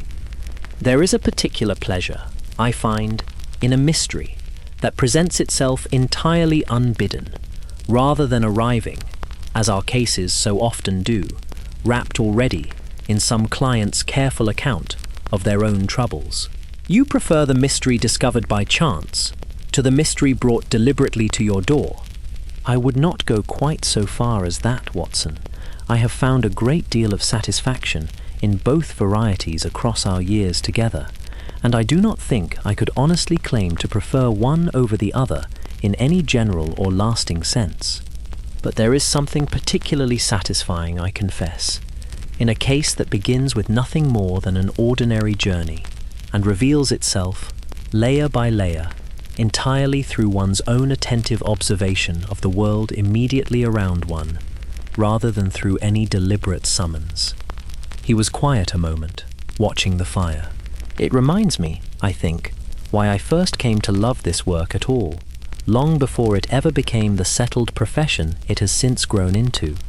The world is full of mysteries, Watson, hiding in plain sight within the most ordinary of circumstances, waiting only for someone sufficiently attentive to notice them. A locked door, an unanswered knock, a window opened, in December, by a man who wishes us to believe he has already fled through it. I find I never tire of discovering how much genuine strangeness lies concealed beneath the surface of even the most apparently ordinary night. I found myself, listening to him speak so openly of the particular joy his work still brought him after so many years, struck once again by a certain quiet gratitude of my own, gratitude for having been permitted, across so long and so varied a friendship, to witness that joy so directly and so often, and to have played my own small part in so many of the adventures that gave rise to it. Part 14. What the morning brought. I woke the following morning rather later than my usual habit, the accumulated weariness of our journey having evidently claimed a rather more thorough toll upon me than I had realized the night before, and I found Holmes already at the breakfast table, a fresh newspaper spread before him, an expression of quiet satisfaction upon his face as he glanced up at my rather bleary arrival. "Good morning, Watson. I trust you slept well, given the circumstances." "Very well indeed, thank you, though I confess I could happily have slept a good deal longer." I settled into my own chair, reaching gratefully for the tea Mrs. Hudson had left warming beside the fire. "Any further word from Scotland?" A brief note from my colleague in Glasgow, confirming that Mr. Price's own solicitors have already begun exploring the possibility of some negotiated resolution, his position being, by all accounts, entirely indefensible, given the thoroughness of the evidence gathered against him. I do not imagine he will escape some genuine consequence for his part in the whole affair, whatever clever arrangement his lawyers eventually manage to negotiate on his behalf. Holmes set the letter aside, reaching instead for his own cup of tea, and a rather more welcome piece of correspondence besides, from Professor Wren himself, which I think you will find considerably more heartening. He passed the letter across, and I read, with genuine pleasure, the Professor's own warm and grateful account of the Admiralty's evidently swift and enthusiastic interest in his design, a formal trial already being arranged for the coming spring, and his own particular gratitude, expressed with a simple sincerity that I found genuinely moving, for the safe preservation not merely of his physical safety, but of 3 years' patient, careful work that might otherwise have been stolen away and lost to him entirely, its credit claimed by another man's rather less scrupulous ambition. I do not know that I shall ever properly express, gentlemen, the full measure of my gratitude. the letter concluded. You preserved not merely my own life, though I do not undervalue that considerable gift, but the whole purpose and meaning of these past 3 years' labor, work I had begun to fear, in my darker private moments, might never come to any proper fruition at all. My daughter joins me in sending our warmest good wishes, and our hope that you will both do us the honor of visiting Edinburgh again someday under considerably less alarming circumstances, that we might have the proper pleasure of your company without a locked-room mystery to distract us from simple, ordinary hospitality. A satisfying conclusion, I think, to a satisfying case, I said, setting the letter down with a genuine warmth of my own. Very satisfying indeed, Watson, Holmes agreed, and I saw, in the quiet contentment of his expression as he returned to his own breakfast, that whatever restless energy had first prompted our impulsive journey north 3 days before had, for the present at least, found its own proper and peaceful resolution. Part 15. A case recalled. I have set this account down, my friends, a good deal later than the ordinary run of my published stories, chiefly because I found, in the writing of it, that certain small details of that strange night required rather more careful reflection than my usual practice generally demands, and I hope you will forgive me the particular thoroughness with which I have tried to render them here. There is one further conversation I recall from those quiet days following our return to Baker Street, which I have always thought worth preserving, for it touches upon a subject Holmes and I returned to more than once across our long years of friendship, and which I believe illuminates something genuine about the particular character that made him, in my own considered judgment, so very much more than merely a clever solver of puzzles. It was perhaps a week after our return from Edinburgh, the two of us settled by our own fireside on an ordinary evening with nothing more pressing before us than a quiet supper, when I asked him whether he ever thought, in the aftermath of a case such as the one we had just concluded, about the particular fragility of the outcome, how narrowly, in his own private estimation, matters had come to a considerably darker conclusion than the one we had, in the end, been fortunate enough to secure. I think of it more often than you might suppose, Watson, he admitted, setting aside his pipe with an unusual thoughtfulness. I do not generally trouble myself, in the heat of an active investigation, with too much reflection upon what might have gone otherwise. Such reflection, however natural, tends rather to slow a man's thinking at precisely the moment swift and decisive action is most required. But afterward, in the quiet that follows a case successfully resolved, I confess, I do sometimes allow myself to consider how very differently things might have concluded, had fortune been even slightly less generous with us. Does it trouble you? It steadies me, rather than troubles me, Watson, though I grant the distinction may seem a fine one. He was quiet a moment, watching the fire. I have come to believe that a healthy respect for how easily a good outcome might have become a tragic one is among the most valuable disciplines this work has taught me. It keeps a man properly humble, Watson, and properly careful, rather than allowing him to grow complacent in his own cleverness. Professor Wren might very easily have died that night, had Marlowe's own understanding of chloroform's proper dosage been even slightly less careful than it proved to be. His daughter might have gone back to sleep, trusting her own sensible instinct that she was being foolish, and we might not have learned of the whole affair until it was very much too late to prevent its worst possible conclusion. I do not forget these possibilities, Watson, once a case has concluded happily. I carry them with me, rather, as a kind of ongoing instruction, a reminder that the margin between a satisfying resolution and a genuine tragedy is very often a good deal narrower than we permit ourselves to comfortably believe. I found myself, hearing him speak so plainly of a vulnerability he so rarely permitted himself to show openly, struck once again by the particular depth of character that lay beneath his famously cool and analytical exterior, a depth the popular accounts of his career, my own included, have not always troubled themselves to properly capture, so thoroughly has the public imagination fixed itself upon the sharpness of his deductions, rather than the genuine and considered humanity that has always, in my own long experience of the man, underlain them. Part 16. The meaning of the rails.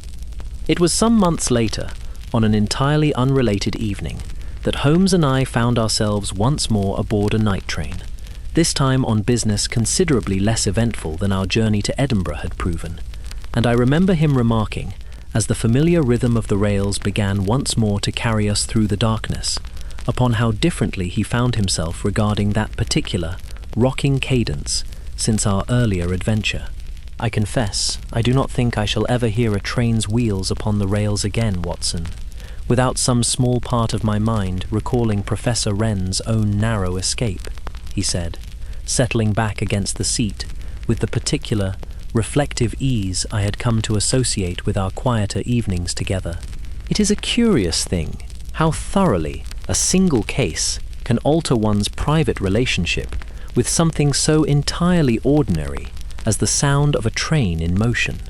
I have travelled by rail 1,000 times in my life, Watson, before and since that particular night, and yet I find that sound now carries, for me, a small and permanent undertone of the strange mystery we uncovered aboard it, a reminder, however faint, of how much genuine drama and genuine danger can lie concealed behind even the most mundane and comfortable of settings. I confess, I feel something rather similar, I admitted. I do not think I board a night train now without some small, instinctive glance toward the walls of my own compartment, wondering, however irrationally, what secrets might lie concealed within their ordinary joinery. Holmes laughed, a genuine, warm sound I always particularly treasured, coming as it so rarely did from a man generally more inclined toward dry wit than open mirth. A healthy instinct, Watson, whatever its slightly irrational edge.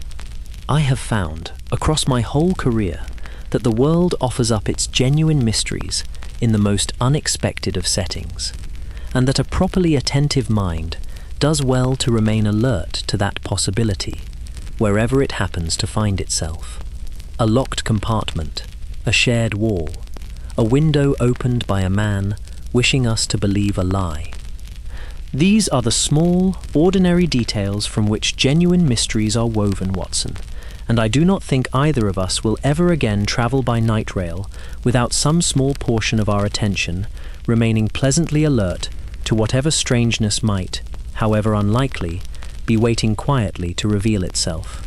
We passed the remainder of that journey in comfortable, companionable silence, the rhythm of the rails carrying us steadily onward through the dark, and I remember thinking, as I finally allowed my own eyes to close toward a well-earned sleep, how very fortunate I had been, across so many years, to share so many of my own life's stranger and more memorable nights with a man whose particular genius lay not merely in solving the mysteries the world presented him with, but in finding, within even the most ordinary of settings, a genuine and abiding wonder at how much remained yet to be discovered.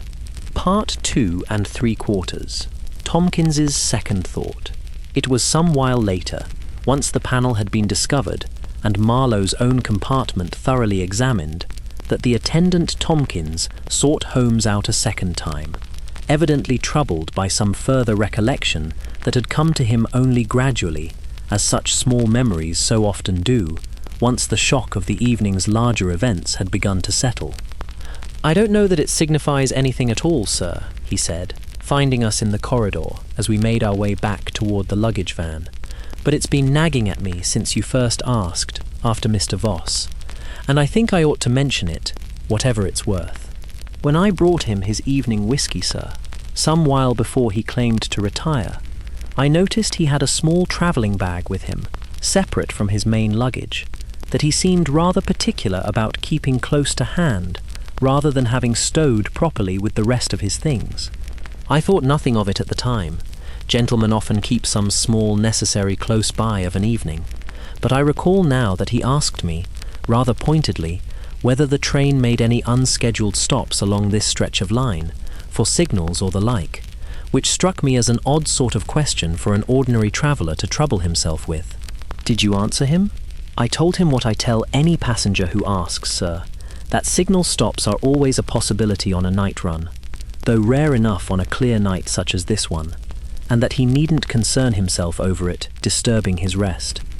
He seemed satisfied enough with that, and thanked me for the whiskey, and I thought no more of it until this very moment. Holmes's expression had sharpened considerably during this small account, and I saw him turn the detail over in his own mind with evident care. It is a small thing, Tompkins, but I do not think it insignificant. A man planning to remove himself and a considerable burden from a moving train at some point other than its scheduled stops would have very particular reason to inquire after the likelihood of an unscheduled halt, and very particular reason, too, to keep some small bag of necessary supplies, chloroform, I should think, among them, close at hand, rather than properly stowed. I believe, Watson, that Marlowe's original plan may have involved rather more than simply photographing the professor's papers and returning him quietly to his own berth before morning. I suspect he kept open, besides, the possibility of removing both the professor and his own person from this train entirely, at some quiet, unscheduled halt, should circumstances make that the more prudent course. To what end, if his true purpose was merely to copy the designs?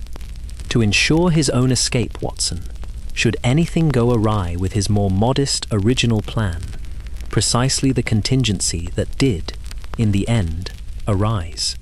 A resourceful criminal, planning so delicate an operation, generally prepares more than a single line of retreat, and I think we ought to be rather grateful that circumstances moved swiftly enough this particular night to deny him the leisure of falling back upon his more drastic alternative. He thanked Tompkins warmly for the recollection, and I saw in the attendant's evident relief at having been told his small observation mattered after all, something of the particular gift Holmes possessed for making even the most minor witness feel their own honest attention properly valued. Part 6.5. The Question of the Third Key. It was while Marlowe sat under Whitlock's watchful guard in the third-class carriage, awaiting the constabulary's arrival at the next station, that Holmes raised a final, small point of practical curiosity that had evidently been turning over in his own mind throughout the whole of that eventful night. "There is one detail of your scheme I confess I have not yet fully understood, Mr. Marlowe," he said, settling into the seat opposite with the particular, unhurried patience I had watched him bring to 100 such final conversations before. "The connecting panel between your compartment and the professor's own, its mechanism showed clear signs of recent oiling, work performed, I should think, before this journey ever began. How did you come to know of its existence at all, given the attendant himself professed considerable uncertainty as to whether such fittings remained in any of the carriages presently in service?" Marlowe gave a small, tired laugh, entirely without malice. "A fair question, Mr. Holmes, and one I do not mind answering, given how thoroughly my own scheme has already unravelled." Price's own inquiries, in preparing this operation, extended considerably further than simply learning of Professor Wren's travel plans. He obtained, through channels I was not made privy to, a full set of the railway company's own carriage plans, including records of every conversion made to every sleeping carriage presently in service. It was a simple enough matter, armed with that information, to determine which particular carriage and which particular pair of adjoining compartments retained the old connecting panel, and to book our own tickets accordingly, weeks in advance, to ensure we travelled in exactly the compartments this scheme required. A considerable investment of preparation for a scheme that has proven, in the end, so entirely unsuccessful. Price does nothing by halves, Mr. Holmes, whatever else may be said of his character. I do not think he anticipated failure as any serious possibility when he first proposed this scheme to me, nor did I confess, when I first agreed to undertake it. Marlowe's expression grew briefly, genuinely rueful. "I have had a great deal of time," the these past hours to reconsider that particular confidence, and to wish rather earnestly that I had trusted my own better judgment when it first counselled me against accepting his proposal at all. A wish I hope you will remember rather more thoroughly than the confidence that led you to ignore it in the first place, Holmes said, not unkindly, and I saw, in Marlowe's slow, weary nod, that the lesson had, at least for that night, been genuinely and thoroughly learned. Part 17. The Design of a Deception. I asked Holmes once more, some weeks after our return from Edinburgh, to walk me through the whole architecture of the scheme Marlowe and Price had constructed together, wishing to fix the full particulars properly in my own memory before I ever attempted to set the case down on paper. And I have preserved his explanation here as faithfully as I am able, for I think it illustrates rather better than any summary of my own the particular quality of careful, patient reasoning that so consistently distinguished his methods from those of the ordinary run of detectives. The scheme's true elegance, Watson, lay not in any single brilliant stroke, but in the careful layering of several entirely ordinary deceptions, each individually unremarkable, that together produced an effect that appeared, on first inspection, very nearly impossible, he said, settling back in his familiar armchair, with the particular thoughtful pleasure he always took in properly dissecting a case's full mechanism once its danger had safely passed. Consider the pieces in their proper order. First, a false identity. Marlowe travelling as the entirely unremarkable Mr. Voss, a commercial traveller whose ordinary trade in wines gave him perfectly natural reason to keep himself largely to his own compartment and to retire early, without inviting any particular curiosity from his fellow passengers. Second, meticulous advance preparation, Price's own illicit access to the railway company's carriage records, ensuring Marlowe booked precisely the compartment adjoining Professor Wren's own, and ensuring, besides, that the old connecting panel between them had been quietly oiled and prepared for silent use well before the journey itself ever began. And the Professor's own booking, was that mere coincidence, or had Price arranged that too? A fair question, Watson, and one I confess troubled me somewhat, until Marlowe's own testimony clarified the matter. It was not coincidence at all. Price's agents had been watching Professor Wren's own movements for some weeks prior, aware of his intention to travel to Edinburgh for the Society's presentation, and had ensured, through a discreet word to a sympathetic clerk at the booking office, that the Professor's own compartment assignment fell, by design rather than accident, immediately adjacent to whichever compartment Marlowe himself would occupy. It is a sobering thought, Watson, how much careful, patient preparation a truly determined criminal will sometimes undertake in service of a single night's deception. And the chloroform, and the trunk in the luggage van, these were prepared in advance as well. Undoubtedly so. Marlowe's small travelling bag, which Tompkins observed him guarding rather more carefully than the ordinary run of luggage, contained both the chloroform and a small photographic apparatus intended for copying the Professor's designs at leisure. The steamer trunk itself, fitted with its concealed air holes, had been selected and prepared with equal care, chosen specifically for its size and construction to accommodate a grown man's insensible form without arousing suspicion among the ordinary luggage stowed alongside it. Holmes paused, his expression thoughtful.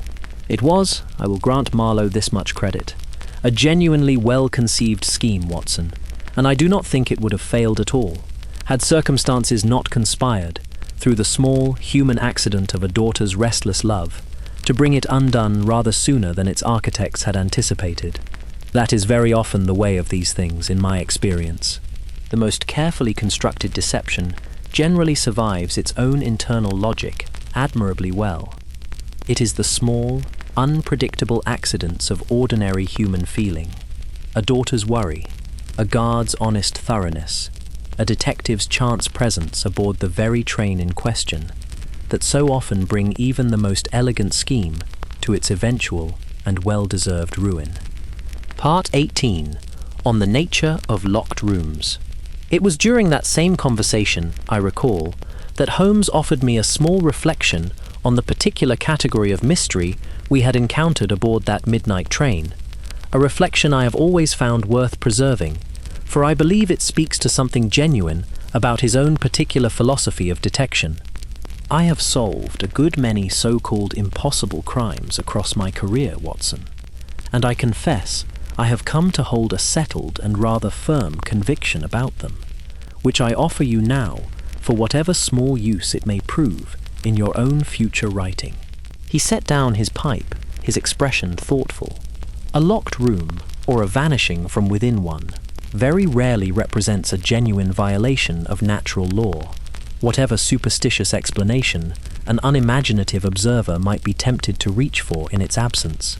It represents, rather, a failure of imagination on the observer's own part, a failure to properly enumerate every possible means by which the apparently impossible thing might, after all, have been accomplished by entirely ordinary methods. The locked door and the fastened window told us, quite correctly, that Professor Wren had not left his compartment by either of the two most obvious routes available to him. They did not tell us, and could never have told us, that no other route existed at all. That further possibility required not superstition, nor any abandonment of ordinary reasoning, but simply a slightly wider and more thorough imagination than the case's first, most obvious appearance seemed to invite. You make it sound almost simple, put that way.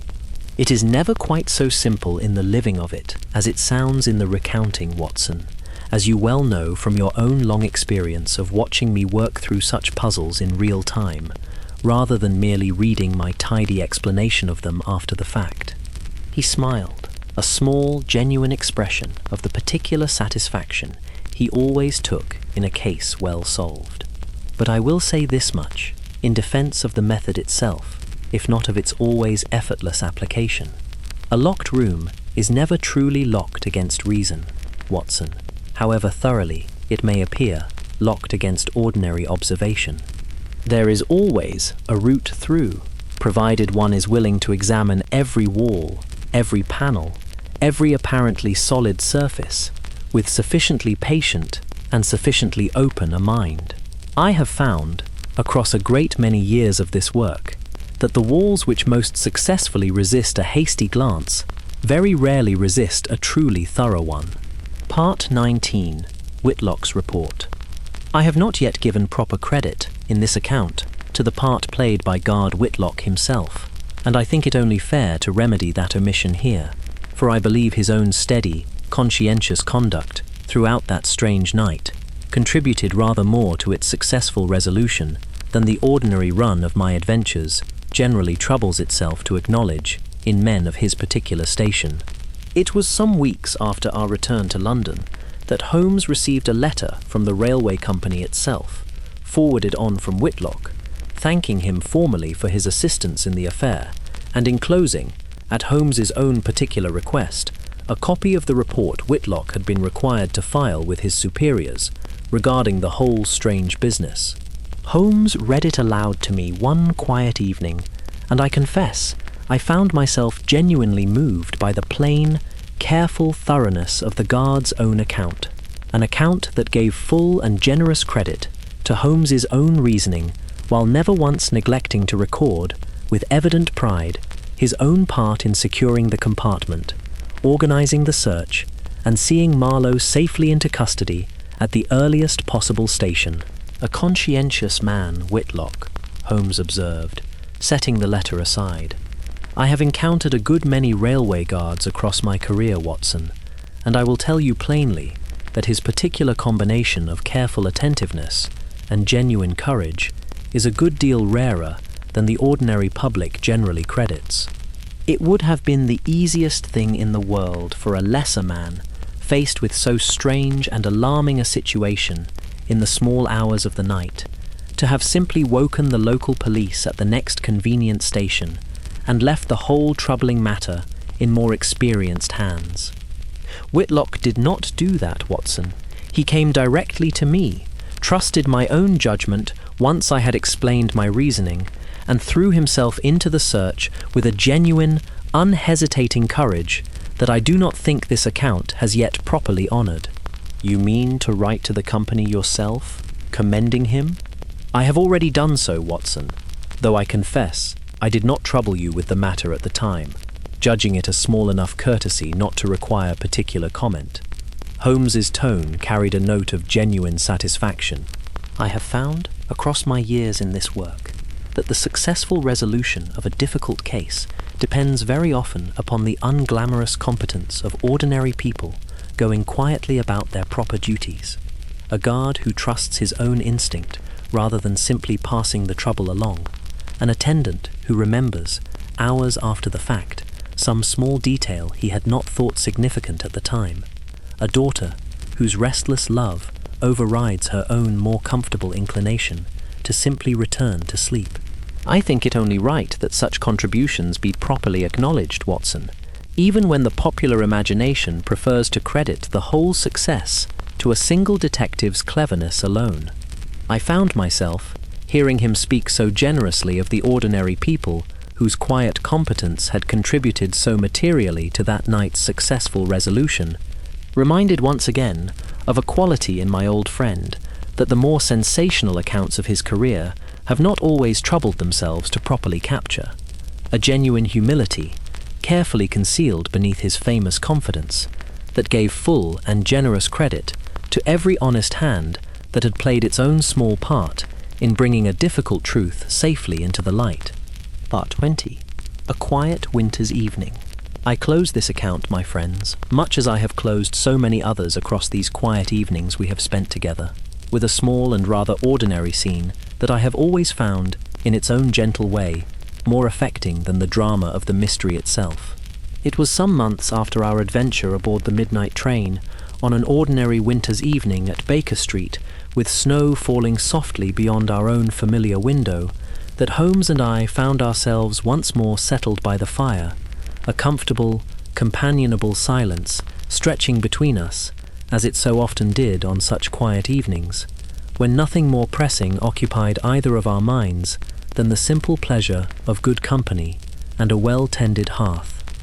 "Do you ever wonder, Watson," Holmes said, breaking that silence at last, "what became of Marlowe in the months since his own sentence was properly determined?" I confess, I had thought of it from time to time, I admitted. "Do you know, I made a small inquiry, some weeks back, out of nothing more than idle curiosity." Holmes's expression grew thoughtful. He has been sentenced to 18 months' imprisonment, a reasonably lenient term given the full circumstances of his crime, in no small part on account of his own thorough cooperation in bringing Price to proper justice. I understand, from a further and rather more welcome piece of information, that he has already secured, through the good offices of the prison's own chaplain, a promise of honest employment upon his release, a modest position as a clerk in a shipping office, work considerably removed from whatever desperate financial circumstance first led him into Price's employ. A hopeful outcome for a man who came so close to a very much darker fate. I think so, Watson, and I confess I take a particular quiet satisfaction in it, small as my own part in securing it may have been. I have found, across so many years of this work, that justice properly administered ought to concern itself with more than simple punishment alone. It ought to concern itself, too, with whatever genuine possibility remains for a fallen man to find his own way back toward honest and useful living, once his proper debt to the wronged party has been fully paid. He reached for his pipe, settling back into his chair with the particular, contented ease of a man entirely at peace with the world around him. I do not think Marlowe will trouble the law again, Watson. I believe, from what little I have learned of his character across that strange night's events, that he is fundamentally a decent man who made a foolish and desperate choice, rather than a truly wicked one who requires only the opportunity to offend again. I hope, sincerely, that the coming years prove me correct in that particular judgment. We sat a while longer in comfortable silence after that, the fire burning low and warm before us, the snow continuing its soft, steady fall beyond our window, And I remember thinking, as I so often did at the close of one of our stranger and more memorable adventures, how very fortunate I had been to share so many years of my own life with a man whose genius lay not merely in the sharpness of his deductions, but in the genuine and abiding decency that so consistently guided the use he made of them. Part 21. The Presentation Remembered. I have thought often, in the years since, of Professor Wren's own account of that afternoon's presentation before the university's scientific society, related to us in some further detail during a brief and pleasant visit he paid to Baker Street some months later, on the occasion of a further trip to London to consult with the Admiralty's own engineers regarding the formal trial of his instrument. He described, with the particular animated pleasure of a scholar recounting his life's proudest achievement, the moment he had unveiled his calculations before the assembled fellows, men whose good opinion he had spent 3 long years labouring, in private and often uncertain solitude, to eventually earn. I confess, I was considerably more nervous standing before that learned assembly than I had been, even in my more lucid moments, contemplating my own recent and rather alarming abduction, he told us, with a small, self-deprecating laugh.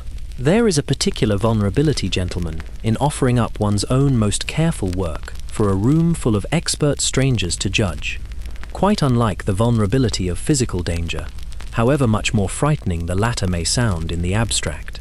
"And yet you triumphed," Holmes observed.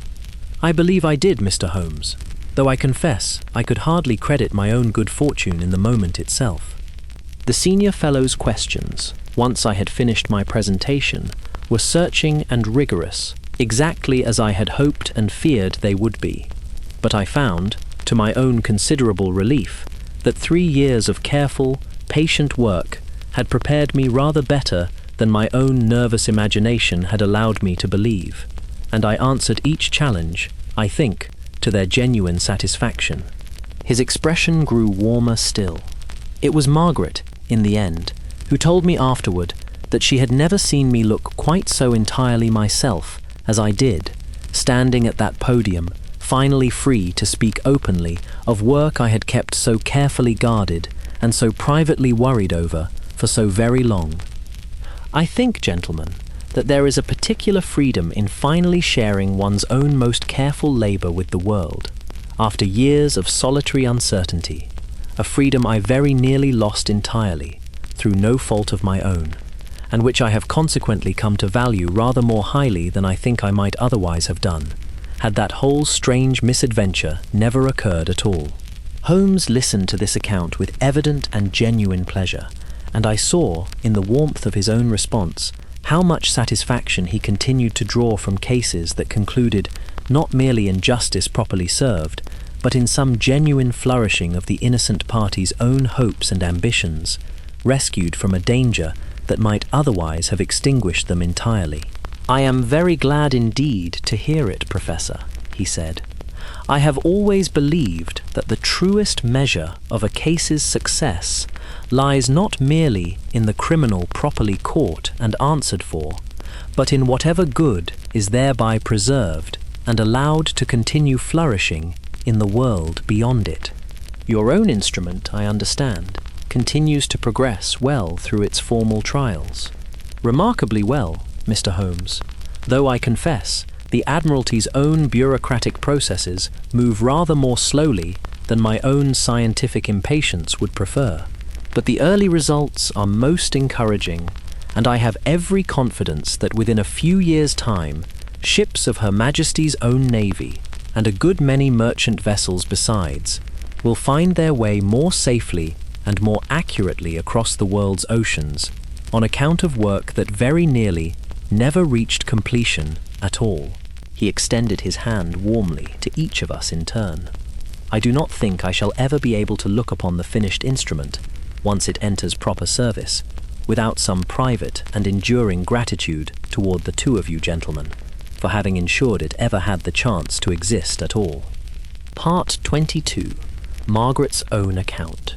It was on that same visit, while Professor Wren occupied himself briefly with some further business at the Admiralty offices, that Margaret Wren herself paid a short call at Baker Street, wishing, as she explained with evident warmth, to properly thank us once more in her own right, rather than merely as her father's grateful daughter.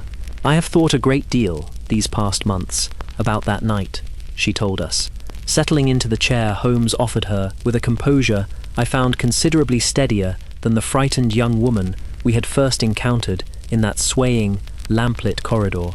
"I confess I have wondered, more than once, what became of my own instinct that night, that small, insistent feeling that told me something was wrong, when every sensible consideration argued I ought simply to trust my father's own wish to sleep undisturbed and return to my own berth."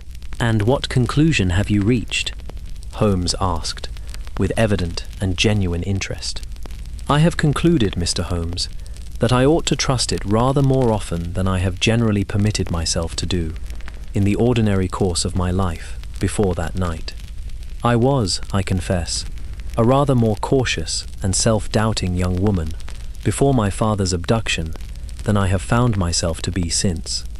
I have begun, in these past months, to trust my own judgment rather more readily, in small matters as well as large ones, and I find the results, on the whole, considerably more satisfying than the constant, careful second-guessing I had previously allowed to govern so much of my own conduct. A valuable lesson, and one I confess I am delighted to have played some small part in helping you learn," Holmes said. "I have found, across my own long career, that instinct properly cultivated, which is to say, instinct built upon genuine attention and genuine care, rather than mere impulse or unconsidered whim, very rarely leads a thoughtful person entirely astray. I am glad you have found the confidence to trust your own more fully, Miss Wren. I think you will find it serves you well in whatever years lie ahead." She thanked us warmly before taking her leave, and I remember watching her walk away down Baker Street with a particular, quiet satisfaction of my own. The satisfaction, simple but genuine, of having witnessed not merely a mystery solved and a criminal brought to justice, but a young woman's own quiet growth into a steadier and more confident version of herself, growth that our small part in that strange night's adventure had, however incidentally, helped to make possible. Part 23. A cozy return to Baker Street.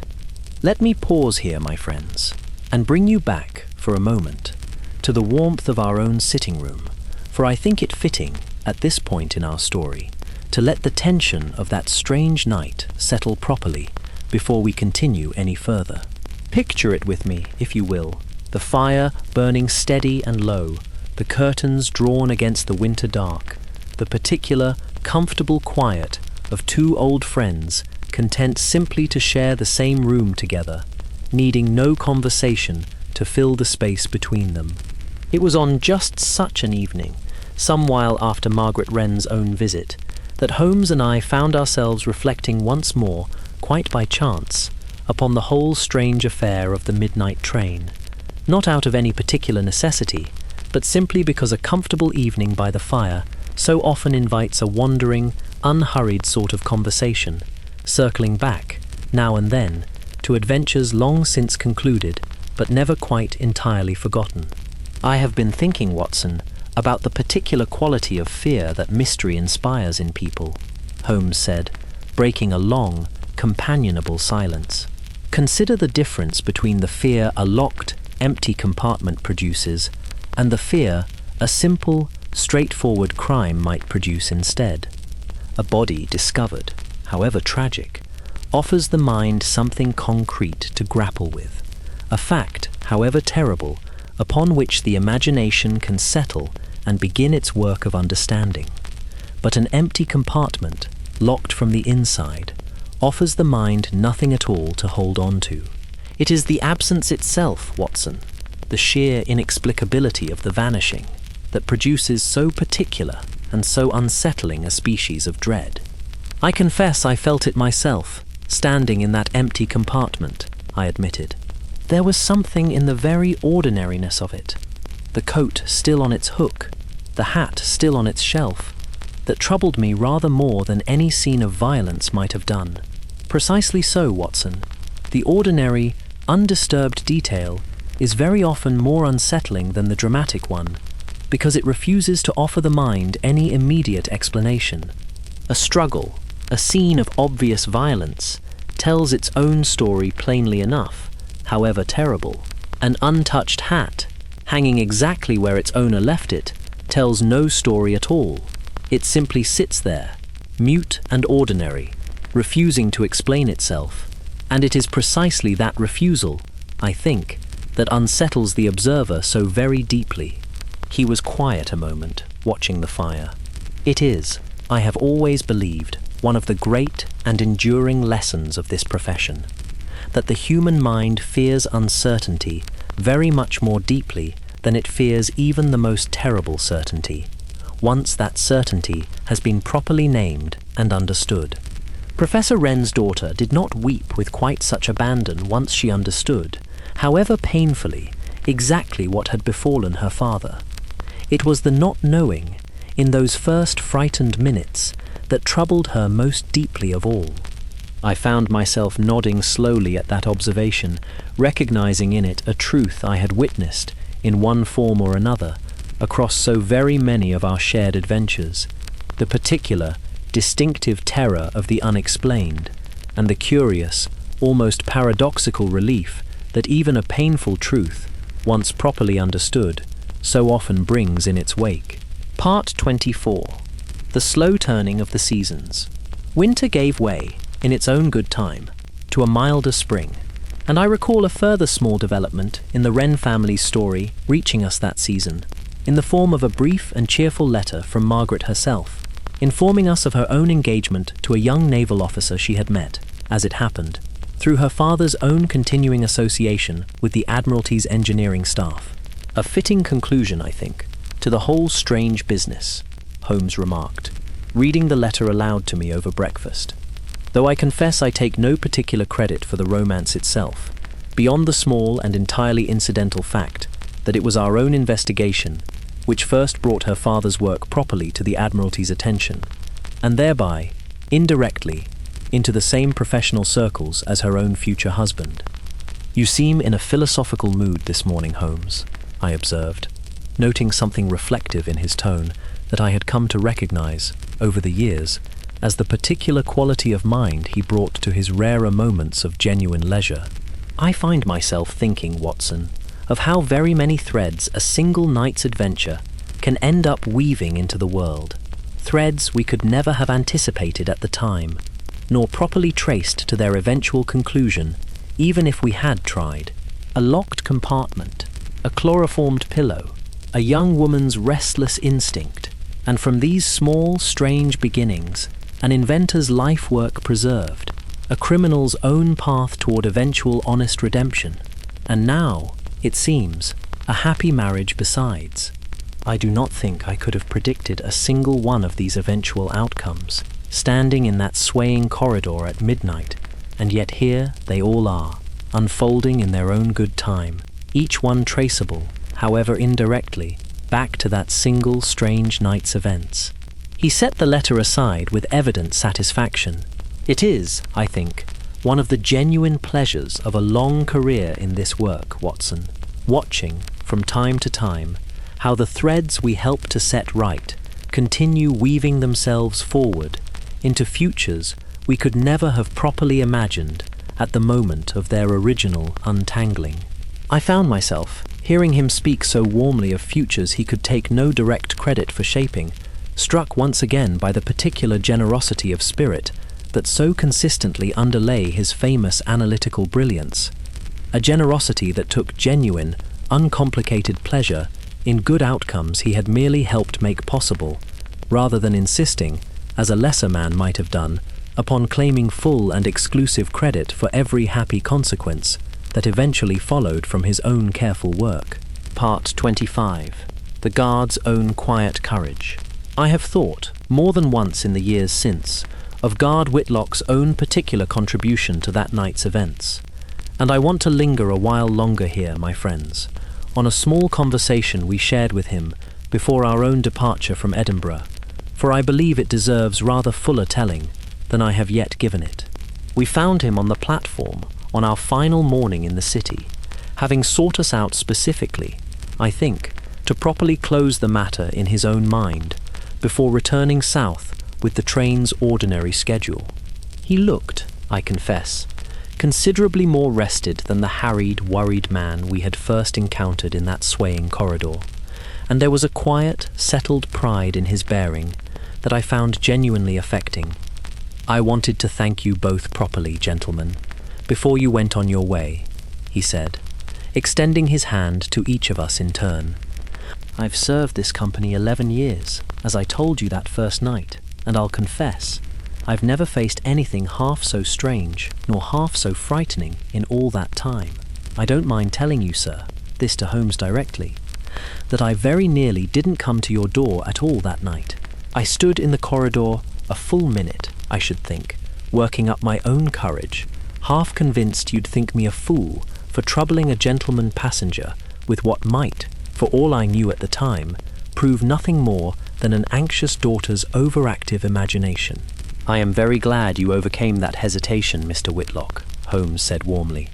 "I hope you understand that your own judgment, in coming to me when you did, was very far from foolish. It was, in point of fact, the single most important decision made by anyone aboard that train that night, my own subsequent reasoning notwithstanding. Had you waited even another quarter hour, weighing your own uncertainty rather than acting upon it, I do not know that we should have found Professor Wren in time to prevent whatever more permanent harm Marlowe's own more desperate contingency plan might eventually have required." Whitlock's weathered face coloured slightly at the praise, though I saw, in the quiet satisfaction that followed, how deeply it had settled with him. "I'll carry that thought with me a long while, sir, and gladly. I don't suppose a guard's ordinary duties offer much occasion for that particular kind of courage, most nights on this line being uneventful enough. But I'll not hesitate near so long, next time some strange trouble presents itself, whatever shape it happens to take." "That, Mr. Whitlock, is precisely the lesson I would hope any man might draw from a night such as the one we shared," Holmes said. "Trust your own honest instinct, particularly when it tells you something is genuinely wrong, however uncertain you may feel about troubling others with it. I have built a considerable career upon exactly that principle, and I have found it serves a guard's honest duty every bit as well as it serves a detective's more particular profession." Part 26. Some reflections on fear and rest. I want to speak now, my friends, a little more directly to you, rather than continuing my account of the case itself, for I think there is something in this particular story that speaks rather directly to the very purpose that brings us together each evening. We have travelled, tonight, through fear and uncertainty together. The fear of an empty compartment, the uncertainty of a vanished man, the tension of a search conducted through the swaying dark of a moving train. And yet, I hope you have noticed, as I have noticed myself in the telling of it, how thoroughly that fear gave way, in the end, to warmth and resolution and rest. That is not merely the shape of a well-told mystery, my friends, though I hope it has served that purpose for you tonight as well. It is, I have come to believe, something rather closer to the shape of ordinary human life itself.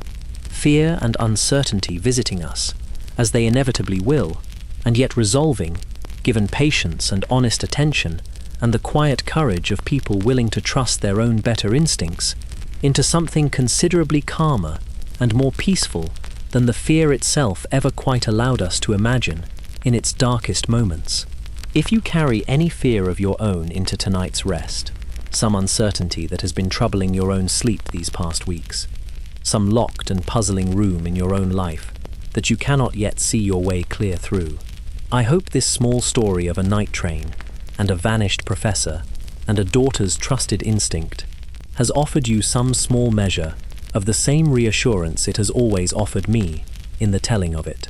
The fear passes, my friends, the mystery resolves, and the morning, more often than not, brings considerably more warmth and light than the darkest hour of the night ever quite allowed us to properly believe it would. Part 27. Holmes at Rest. I want to close, before our final farewell tonight, with one further small scene, not of mystery or danger, but simply of my old friend at rest. For I think it is a side of him too rarely shown in these accounts, and I believe it fitting, on so cosy and quiet an evening as this one, to let you see it properly. It was some while after our full return to our ordinary routine, on an evening much like this one, that I found Holmes not at his chemical apparatus, nor pacing before the fire in that particular restless energy that so often preceded a new case, but simply sitting, quite still, in his own armchair, his eyes closed, his violin silent in its accustomed corner, an expression of genuine and uncomplicated peace upon his sharp features that I confess I did not often have occasion to witness so fully.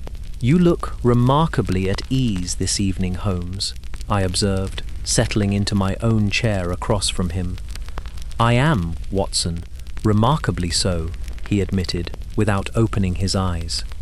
"I find that certain cases leave a particular residue of peace behind them, once properly concluded, a sense that some small corner of the world has been set right, and set right in a manner that will continue doing good long after our own part in the matter has been forgotten. The Wren affair was very much such a case, I think. I find myself, this evening, simply enjoying the quiet knowledge of it, rather than restlessly seeking out whatever fresh puzzle London might presently have to offer me." I smiled at that, recognizing in it a rare and genuine contentment I had not always been permitted to witness so openly across our many years of friendship. And I remember thinking, watching him sit there in that peaceful, firelit stillness, that this too, this quiet, restful aftermath, every bit as much as the sharp excitement of the investigation itself, was very much a part of the particular gift my friend Sherlock Holmes brought into my own life, and, through these accounts, into the lives of everyone who has ever taken comfort in the telling of them. And so, my friends, I leave you there, in that same quiet, firelit room, with an old friend at rest, and a mystery properly and gently resolved. I hope you carry that same peace with you now, into your own well-earned rest. Part 28. Good night, Baker Street. The fire is burning low now, my friends, exactly as it always does by the time our evenings together draw toward their close, and I find myself, as I so often do, reluctant to let this particular story end, for I have grown rather fond, in the telling of it, of that swaying midnight train and the strange, gentle mystery it carried us through. But every journey must come to its proper end, and every evening, however pleasant, must eventually give way to rest. And so I shall leave you here, my friends, at the close of this small chapter in the long history of Baker Street. A professor safely restored to his daughter's care, a criminal's own path toward eventual redemption quietly begun, and two old friends, settled once more before their own familiar fire, grateful simply for the ordinary, restful peace that follows a difficult night's work. Well done. Wherever you are resting tonight, whatever small fears or uncertainties you carry with you into your own sleep, I hope this quiet story of a midnight train has done something to ease them, even briefly. Let the rhythm of the rails carry you onward, my friends, mile after gentle mile, into the deepest and most peaceful of rests. Baker Street will be here, warm and waiting, whenever you next have need of it. Good night, and sleep well. Part 29. An afterword, on the telling. I add this final brief word, my friends, not as part of the story itself, but as a small reflection on why I have chosen to share it with you at all, so long after the events it describes first occurred. I have come to believe, across so many years of setting these accounts down, that the stories which linger longest in a listener's memory are very rarely the ones built purely upon danger or violence, however thrilling those elements may prove in the immediate telling. They are, rather, the stories that resolve, in the end, into something gentler and more human. A family reunited, an instinct properly trusted, a criminal's own quiet path toward redemption rather than mere punishment. I have tried, in the account you have just heard, to honor that particular truth as faithfully as I am able, for I believe it reflects something genuine about my old friend's own character, quite as much as it reflects anything about the particular mystery he happened, on that especially memorable night, to solve. Sherlock Holmes has been called, by a great many admiring readers over the years, the finest reasoning mind of our age, and I do not think that praise misplaced. But I have always believed, and I hope this account has shown you something of why, that his true genius lay quite as much in his patient, generous humanity as in the sharpness of his deductions, in his willingness to extend genuine mercy to a foolish and desperate man, in his careful attention to the quiet courage of an ordinary railway guard, in his genuine delight at a young woman's own growing confidence in her own better instincts. That, I think, is the Sherlock Holmes I have always most wanted these evenings together to properly capture for you, my friends, rather than merely the clever puzzle solver of popular imagination alone. Thank you, as always, for spending this quiet evening with us. I hope you rest well, and I hope, whenever you next find yourself in need of a little comfort, that you will remember Baker Street is always here, waiting patiently to welcome you home again. Good night, my friends. Part 30, a final image. Let me leave you, before I close this account entirely, with one last small image, the very image, in fact, that first drew me to write this particular story down for you, out of all the many adventures Holmes and I shared together across so many years. It is the image of a train moving steadily north through a quiet winter's night, its windows glowing warm and amber against the deep, surrounding dark, carrying within it not merely the strange mystery we have spent this evening exploring together, but a great many ordinary lives besides. A colonel composing an anxious letter to his son, an attendant making his quiet rounds, a guard standing watchful in the swaying corridor, a young woman lying restless in her own narrow berth, troubled by some instinct she could not yet properly name. I think of that train often, my friends, gliding through the darkness with all its small, separate lives held together within it, each one carrying its own private hopes and fears and uncertainties forward into whatever morning eventually awaited them. That, I have come to believe, is very much the shape of an ordinary night for all of us, however far removed our own particular circumstances may be from a locked compartment and a vanished professor. We each carry our own small mysteries forward through the dark, our own private fears and hopes, trusting, as best we are able, that the rhythm of the rails, whatever form that rhythm happens to take in each of our own particular lives, will carry us safely through to morning. I hope, tonight, that rhythm carries you gently and safely onward too, my friends, into whatever rest and peace you most need to find. Good night, and sleep well. Baker Street will be here the next time you need us. Part 6 3/4. What the portfolio revealed. I have mentioned already that Holmes, in his own first careful examination of Professor Wren's compartment, took a moment to glance through the contents of the leather portfolio containing the professor's calculations, but I have not yet described, my friends, the small and rather touching detail that examination revealed to him, a detail he did not share with either the professor or his daughter until some weeks after the whole affair had concluded, judging it, in the immediate aftermath of so frightening a night, a distraction better postponed to a gentler hour. Tucked among the careful, close-written pages of technical calculation, Holmes found a single sheet quite different in character from the rest, a short, private letter, evidently drafted some weeks before and never sent, addressed to the professor's own late wife, Margaret's mother, dead some 10 years by the account he was later given. It spoke, in simple and unguarded terms, of the professor's own private hopes for his work, and of his particular wish that she might have lived to see it properly completed and presented to the world.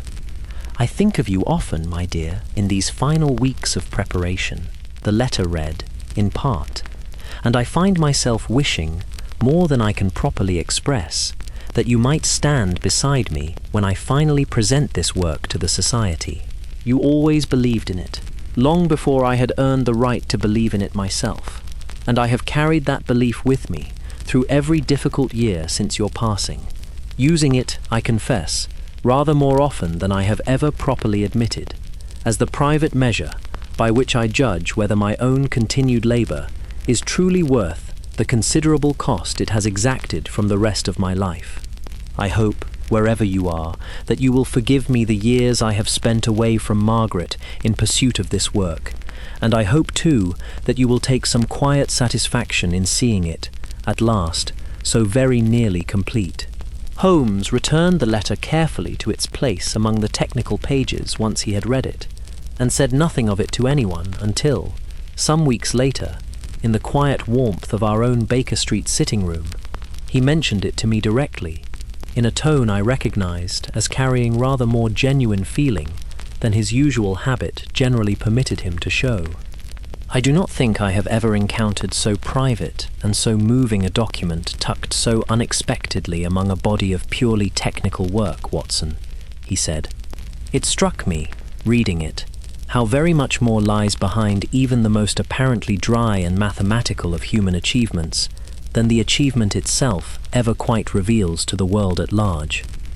Professor Wren's compass is, on its face, a matter of gears and calculations and careful engineering, but it is also, I think, quite as much a matter of grief and love and a widower's own private determination to honour a promise made, in some form or another, to a wife he lost far too soon. I do not think I shall ever again examine a piece of purely technical work without wondering, at least a little, what private human story might lie folded quietly within its careful calculations. I found myself, hearing him speak so openly of a discovery he had kept so carefully private for so many weeks, struck once again by the particular depth of feeling that lay beneath his famously analytical exterior, a depth he rarely permitted the world at large to witness, but which I, across so many years of close friendship, had come to recognize as every bit as genuine and every bit as essential to his true character as the sharpness of mind for which he was so much more publicly celebrated. Part 7.5. Marlowe's Own Regret. I want to return, briefly, to the conversation we shared with Marlowe in the third-class carriage, for I have not yet recounted one further exchange that passed between them, an exchange I have always thought worth preserving, for it reveals something of the genuine moral complexity that so often lies beneath even the most carefully planned of crimes. "May I ask you something, Mr. Holmes?" Marlowe said, once the practical particulars of his scheme had been fully laid out, purely as a matter of my own curiosity, rather than any attempt to excuse what I have done. "You may ask, certainly, though I make no promise of an answer that satisfies you.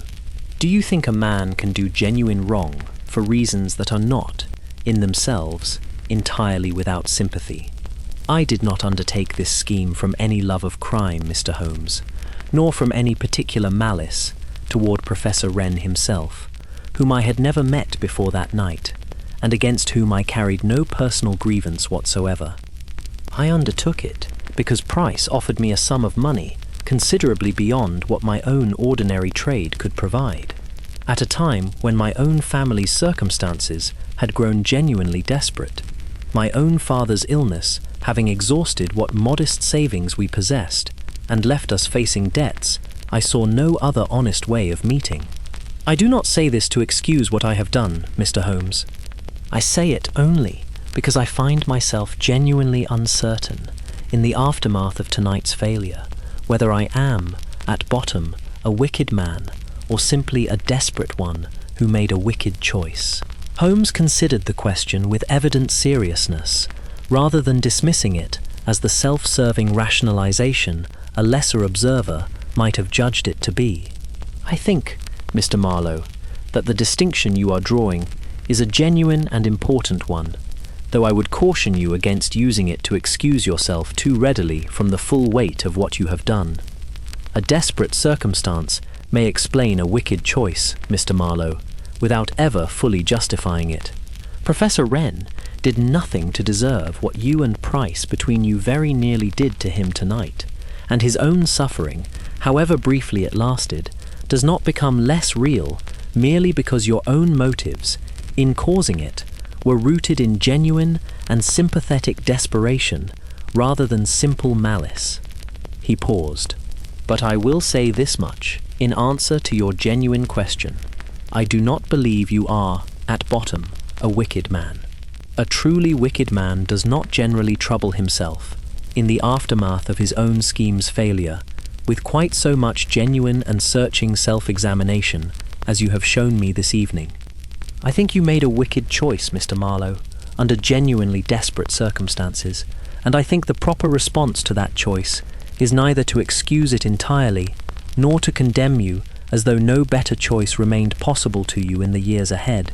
I think, rather, that you owe it to yourself, and to whatever family still depends upon you, to answer honestly for tonight's crime, and then to build, in whatever years follow your proper punishment, a life that more fully honors the better instincts I believe still remain genuinely present within you. Marlowe was quiet a long moment, and I saw, in the particular stillness of his expression, that Holmes's words had settled with him rather more deeply than any simple condemnation might have managed. "Thank you, Mr. Holmes," he said at last, quietly.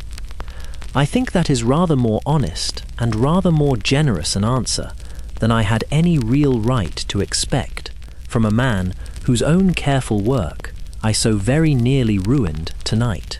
I find honesty generally serves everyone better than either excessive harshness or excessive leniency, Mr. Marlowe.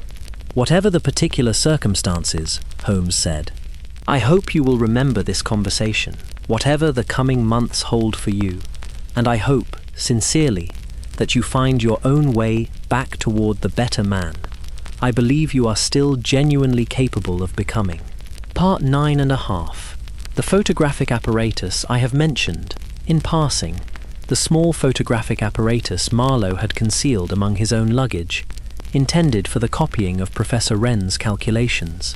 And I think it worth a moment's further attention here, for its own particular design offered Holmes one further small confirmation of the careful, patient planning that had gone into the whole scheme. It was a compact device, considerably more sophisticated than the ordinary run of amateur photographic equipment I had occasionally encountered in the course of our other investigations, fitted with a specially adapted lens designed, Holmes explained, for close and detailed reproduction of written or printed pages under the limited lighting a train compartment could reasonably provide. "This is not an amateur's toy, Watson, purchased on impulse for tonight's particular purpose," he said, examining it closely once it had been recovered from Marlowe's own bag.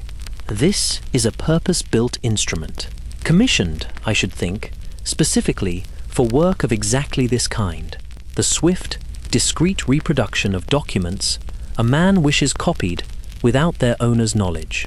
Price's own resources, whatever else may be said of his character, evidently extend to a very considerable investment in the proper tools of industrial espionage.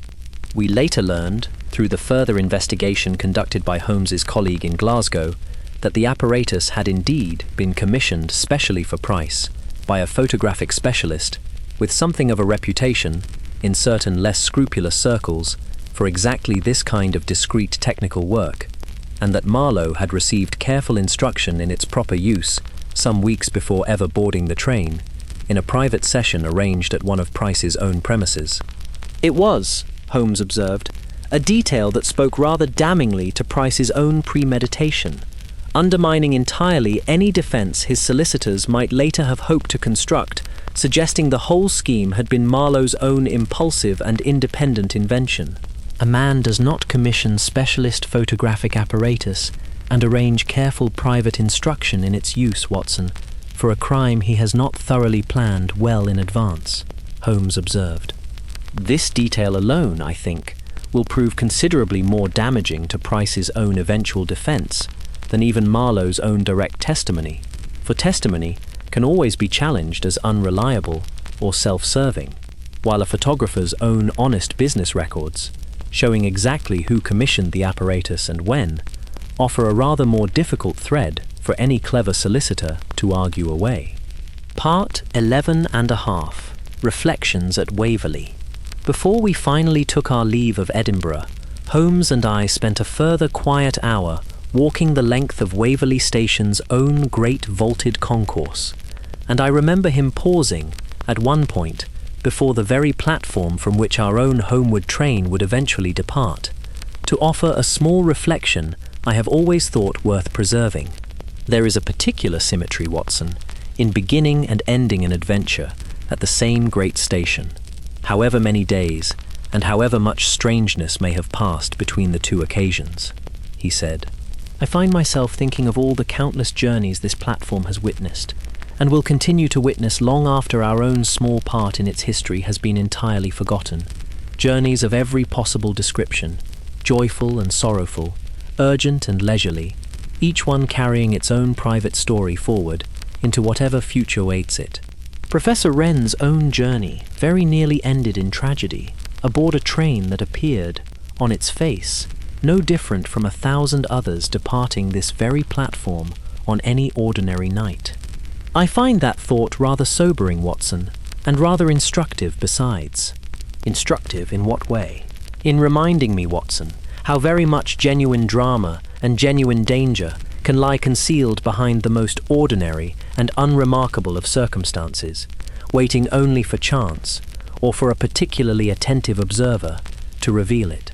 I do not say this to make you anxious about your own future travels, Watson, but rather to encourage a particular kind of gentle, ongoing attentiveness to the world around you. Not fear, precisely, but a genuine and healthy curiosity about what might lie beneath the surface of even the most apparently mundane of circumstances. I have found, across my whole career, that this particular quality of attention serves a person well in a great many circumstances, quite beyond the narrow business of criminal detection, Watson, and I commend it to you, and to anyone else who might one day read your account of tonight's adventure, as a genuinely valuable habit of mind to cultivate.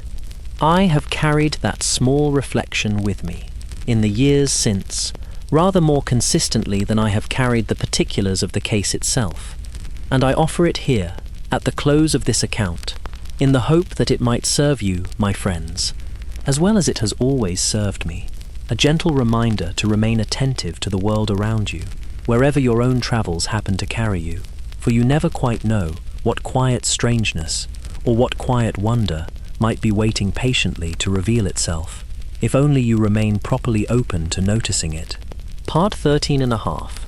A quiet word with Mrs. Hudson.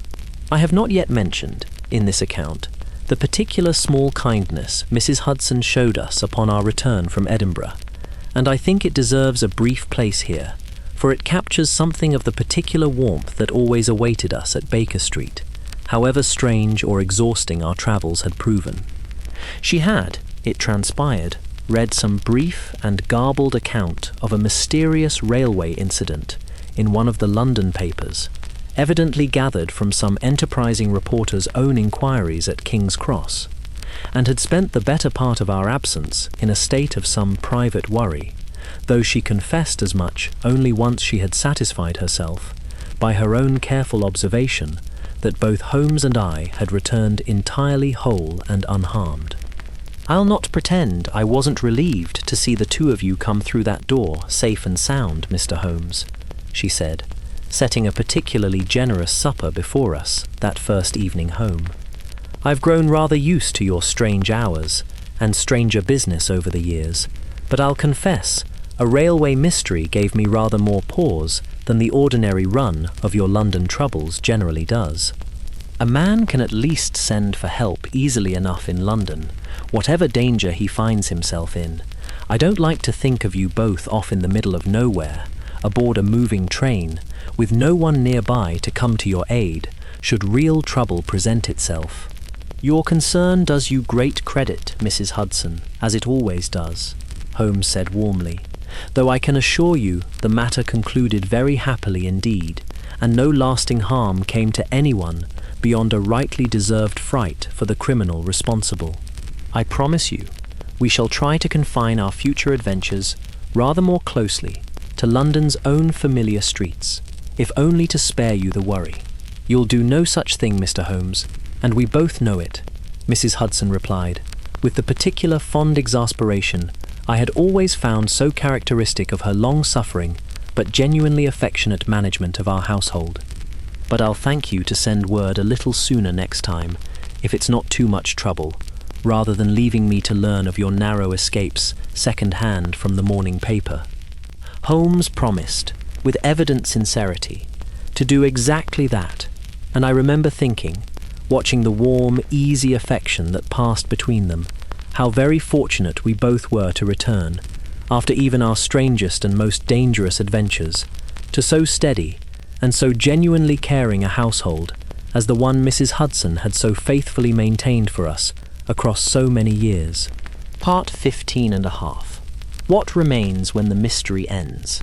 I want to offer one further small reflection, my friends, before I bring this account to its proper close, on a question I have often been asked by readers of these stories: whether the solving of a mystery, however satisfying in itself, truly changes anything of lasting importance in the world, or whether it merely restores, for a brief moment, an order that will inevitably be disturbed again by whatever fresh trouble tomorrow happens to bring.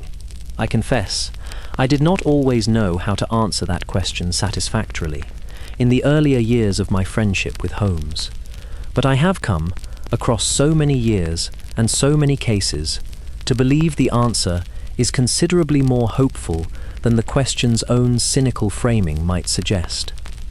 Professor Wren's instrument, safely preserved through that strange night's danger, will go on, I have no doubt, to save a great many sailors' lives across the years and decades to come, lives that will never know how narrowly the instrument meant to save them very nearly failed to exist at all. Margaret Wren's own growing confidence in her better instincts will shape, I am confident, a great many decisions across the whole remaining course of her life, decisions whose ultimate consequences neither Holmes nor I will ever properly witness or trace. Even Marlowe's own eventual redemption, however uncertain its final outcome remains, represents a genuine possibility for good that a harsher, less thoughtful justice might never have permitted to take root at all. That, I have come to believe, is the true and lasting value of this work Holmes has devoted his own remarkable life to, not merely the restoration of a temporary order, soon to be disturbed again by whatever fresh trouble the world inevitably produces, but the quiet, patient setting right of countless small threads, each one continuing to weave itself forward into futures we ourselves will never live long enough to properly witness. I find that thought considerably more hopeful than I once did, my friends, and I offer it to you now, at the close of this particular story, in the hope that it might offer you some small measure of the same hope it has always offered me. Part 22 and a half, a final letter. I close this account, at last, with one further and final piece of correspondence, received some 2 years after the events I have described, which I have always thought a fitting note upon which to end this particular story. It came from Margaret Wren, or rather, by that time, Margaret Ashworth, her marriage to the young naval officer I mentioned earlier having taken place some months prior, and it carried news of a rather wonderful and entirely unexpected kind. Her father's instrument, she wrote, had by then completed its formal trials with the Admiralty to the most enthusiastic possible reception, and had already been credited, in one particular and rather dramatic instance, with guiding a merchant vessel safely through treacherous fog off the Scottish coast that had, by every account of the ship's own captain, very nearly claimed the vessel and every soul aboard her before the professor's own careful instrument corrected their course at the critical final moment. "I think of that night on the train often, Mr. Holmes," she wrote, "and I find myself struck, more and more as the years pass, by how very much depended upon so many small and seemingly ordinary things, falling out exactly as they did. Your own chance presence aboard our train, my own restless instinct that night, even Mr. Whitlock's own quiet courage in seeking you out rather than simply waiting for morning. I do not think I shall ever properly stop marvelling at how narrowly that whole chain of small mercies held together, nor at how very much good has since flowed from it. My father's own life's work now genuinely saving other lives across the world's oceans, and my own happiness besides, which I do not think I would ever have found quite so fully had that night unfolded even slightly differently. I wanted you to know, Mr. Holmes, and you too, Dr. Watson, exactly how far the ripples of your own kindness that night have continued spreading, long after your own part in the matter concluded. I do not think either of you can properly imagine how many lives, seen and unseen, you have touched through that single night's work, and I wanted, before too much more time passed, to make quite certain you knew. Holmes read that letter aloud to me, on a quiet evening much like this one, the fire burning low and warm before us, and I remember the particular, contented silence that followed, both of us simply sitting with the quiet weight of what she had written, needing no further words to properly honour it. "It is a fine thing, Watson," Holmes said at last, "to learn, so many years after a case has concluded, exactly how far its own quiet good fortune has continued to travel. I do not think I shall ever grow tired of such letters, however rarely they arrive, nor of the particular reminder they offer, that our own small part in any given night's strange adventure very rarely represents the whole of the story, but only its beginning, with a great deal more good still waiting, patiently, to unfold in the years that follow." I found myself, folding that letter carefully away among the small collection of correspondence Holmes was rarely inclined to part with, entirely in agreement with him, and it is with that same quiet, hopeful thought that I bring this particular account, at long last, to its proper close. And so, my friends, our journey on the midnight train to Edinburgh comes to its final rest, exactly as I promised you it would, when we first climbed aboard together, at the beginning of this evening. I hope the rhythm of that journey has carried you, as it always carries me in the telling of it, toward a deep and peaceful sleep. Whatever mysteries or uncertainties you carry with you tonight, I hope you find them resolving, in their own good time, into something as warm and as hopeful as the ending of this particular story. Rest well, my friends. Baker Street, and every quiet, midnight train that has ever carried a traveller safely home, will be here, waiting patiently, whenever you next have need of them. Good night, and sleep well. Part 24 and a half. Colonel Fitzwilliam's Own Resolution.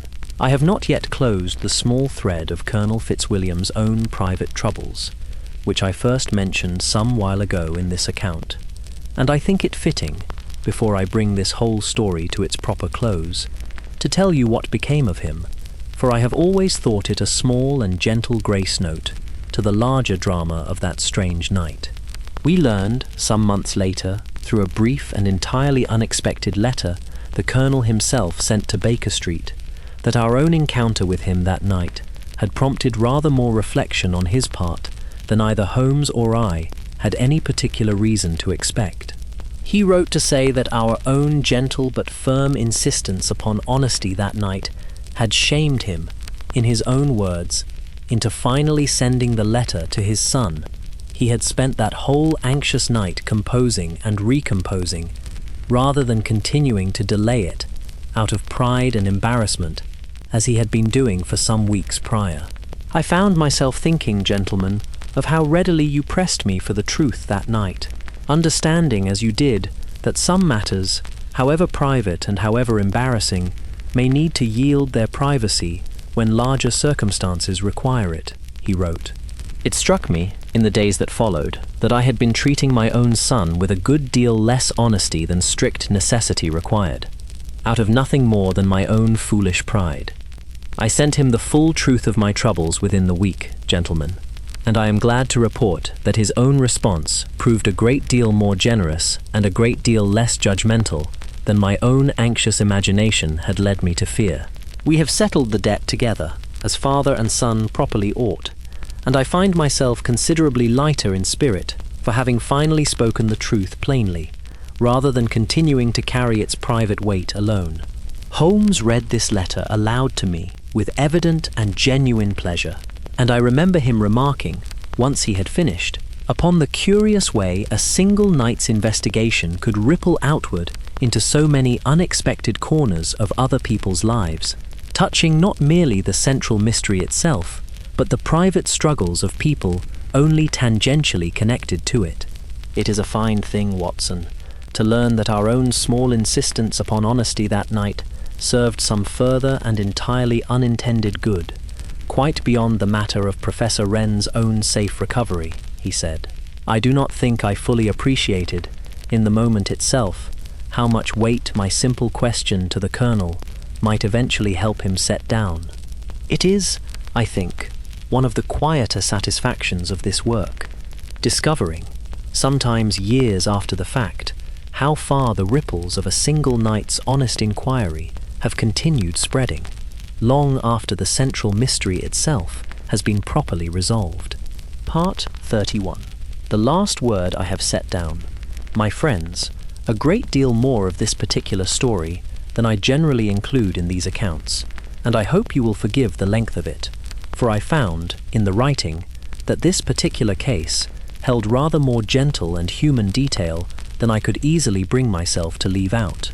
A vanished professor, a devoted daughter's trusted instinct, a guard's quiet courage, a criminal's own genuine and searching regret, a colonel's private shame, finally and honestly resolved. These small threads, woven together, gave me, in the writing of this account, rather more to say than the bare mechanics of the mystery alone would have required. I hope, wherever you are resting tonight, that you have found in this long, gentle journey north something of the same comfort I have always found in the telling of it. Not merely the satisfaction of a clever puzzle solved, but the deeper, warmer satisfaction of watching ordinary human decency, tested by a strange and frightening night, prove itself equal to the challenge again and again, in guard and daughter and detective, and even, in his own halting way, in the criminal himself. That, I have come to believe, is the truest comfort any bedtime story can offer, my friends. Not the absence of fear, but the quiet, patient assurance that fear, honestly faced, so very often gives way, in the end, to something considerably warmer and more hopeful than the darkness ever quite allowed us to believe it would. Sleep well tonight, my friends. Let the rhythm of the rails carry you onward, mile after gentle mile, into the deepest and most peaceful of rests. Baker Street, and every midnight train that has ever carried a traveller safely home through the dark, will be here, waiting patiently, whenever you next have need of them. Good night, and sleep well. Part 32. A small postscript on trains and trust. Before I let you finally drift to sleep, my friends, I want to leave you with one very last small thought. The thought that has stayed with me longest of everything in this whole strange story. Longer even than the puzzle of the connecting panel, or the drama of Marlowe's capture. It is this, that the entire mystery turned, in the end, not upon any grand or dramatic act, but upon a young woman's willingness to trust a small, quiet feeling that told her something was wrong, even when every sensible voice in her own head urged her simply to go back to sleep. That is such a small thing, my friends, and yet it changed everything. It saved a man's life, preserved 3 years of careful work, brought a foolish man back from the edge of a much darker fate, and set a whole string of gentle, unexpected kindnesses in motion that continued rippling outward for years afterward, into corners of the story none of us could have possibly predicted that first frightened night. I wonder, sometimes, how many of our own quiet instincts we talk ourselves out of trusting in the ordinary course of our own far less dramatic lives. how many small, insistent feelings we dismiss as foolish, or inconvenient, or simply too much trouble to properly attend to. I do not say every such feeling deserves to be acted upon without question. Holmes himself would be the first to caution against abandoning careful reason entirely in favor of pure instinct. But I have come to believe, across so many years of watching my old friend work, that instinct and reason are not truly opposites at all, but partners, each one sharpening and completing the other, and that a person who learns to properly trust the quiet, honest feelings arising from a lifetime of careful attention to the world around them is very often wiser, in the end, than a person who trusts only the loud, confident voice of pure calculation alone. That is my final thought for you tonight, my friends, offered gently, without any wish to trouble your rest, but simply as a small companion to carry with you into whatever dreams await you. Trust your own quiet instincts when they speak to you honestly. Attend to the small, insistent feelings that ask you to check once more, to knock a second time, to look a little closer at whatever has been quietly troubling you. You never quite know, my friends, what small mercies might be waiting on the other side of that simple, quiet act of trust. Part 30 and a half. The whole puzzle, laid plain. Let me offer you, my friends, one last gentle recap of the puzzle itself, laid out plainly from start to finish, in case any part of tonight's winding journey has grown a little tangled in your own drowsy mind. For I know how easily a long story can blur pleasantly together as sleep begins to take hold, and I do not think a little quiet clarity, offered gently now, will trouble your rest at all. A professor boarded a night train, carrying with him 3 years of careful work. He locked his door, as he always did, wishing only for an undisturbed night's sleep. But the man in the very next compartment was not who he claimed to be, a hired agent, waiting patiently until the professor slept, who slipped quietly through an old, forgotten panel hidden in the wall between their 2 rooms, rendered him gently insensible, and hid him away in a trunk in the luggage van, meaning to copy his life's work by morning and slip away untraced. It was only a daughter's small, insistent worry, a feeling she very nearly talked herself out of trusting, that brought the whole quiet scheme undone before it could ever be completed. That is the whole of it, my friends, laid plain and simple. A locked door that was never truly the mystery at all, a wall that was not quite as solid as it appeared, and a small, quiet instinct that turned out, in the end, to matter more than any lock or bolt or fastened window ever could. I hope that gentle unwinding helps settle the story softly into place before sleep finally claims you, my friends. There is nothing more to solve tonight, only rest, waiting patiently for you, exactly where you already are. Good night, my friends. Sleep deeply and sleep well. Baker Street and the midnight train and every gentle mystery still waiting to be told will be here the next time you need them. Part 33. One last look at the platform. I find myself, even now, imagining that platform one final time. My friends. The great engine standing patient and steaming in the cold. The lamps glowing soft along its length. The last few passengers hurrying toward their waiting compartments before the guard's whistle finally sounds. I imagine Professor Wren, some months earlier, boarding that very train for the very first time, his portfolio held carefully beneath his arm, entirely unaware of the strange night that awaited him.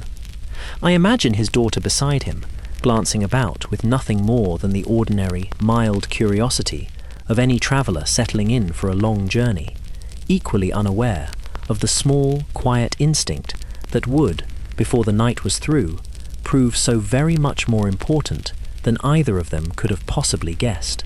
There is something gently humbling, I think, in imagining a story from its very beginning, once you already know how it ends.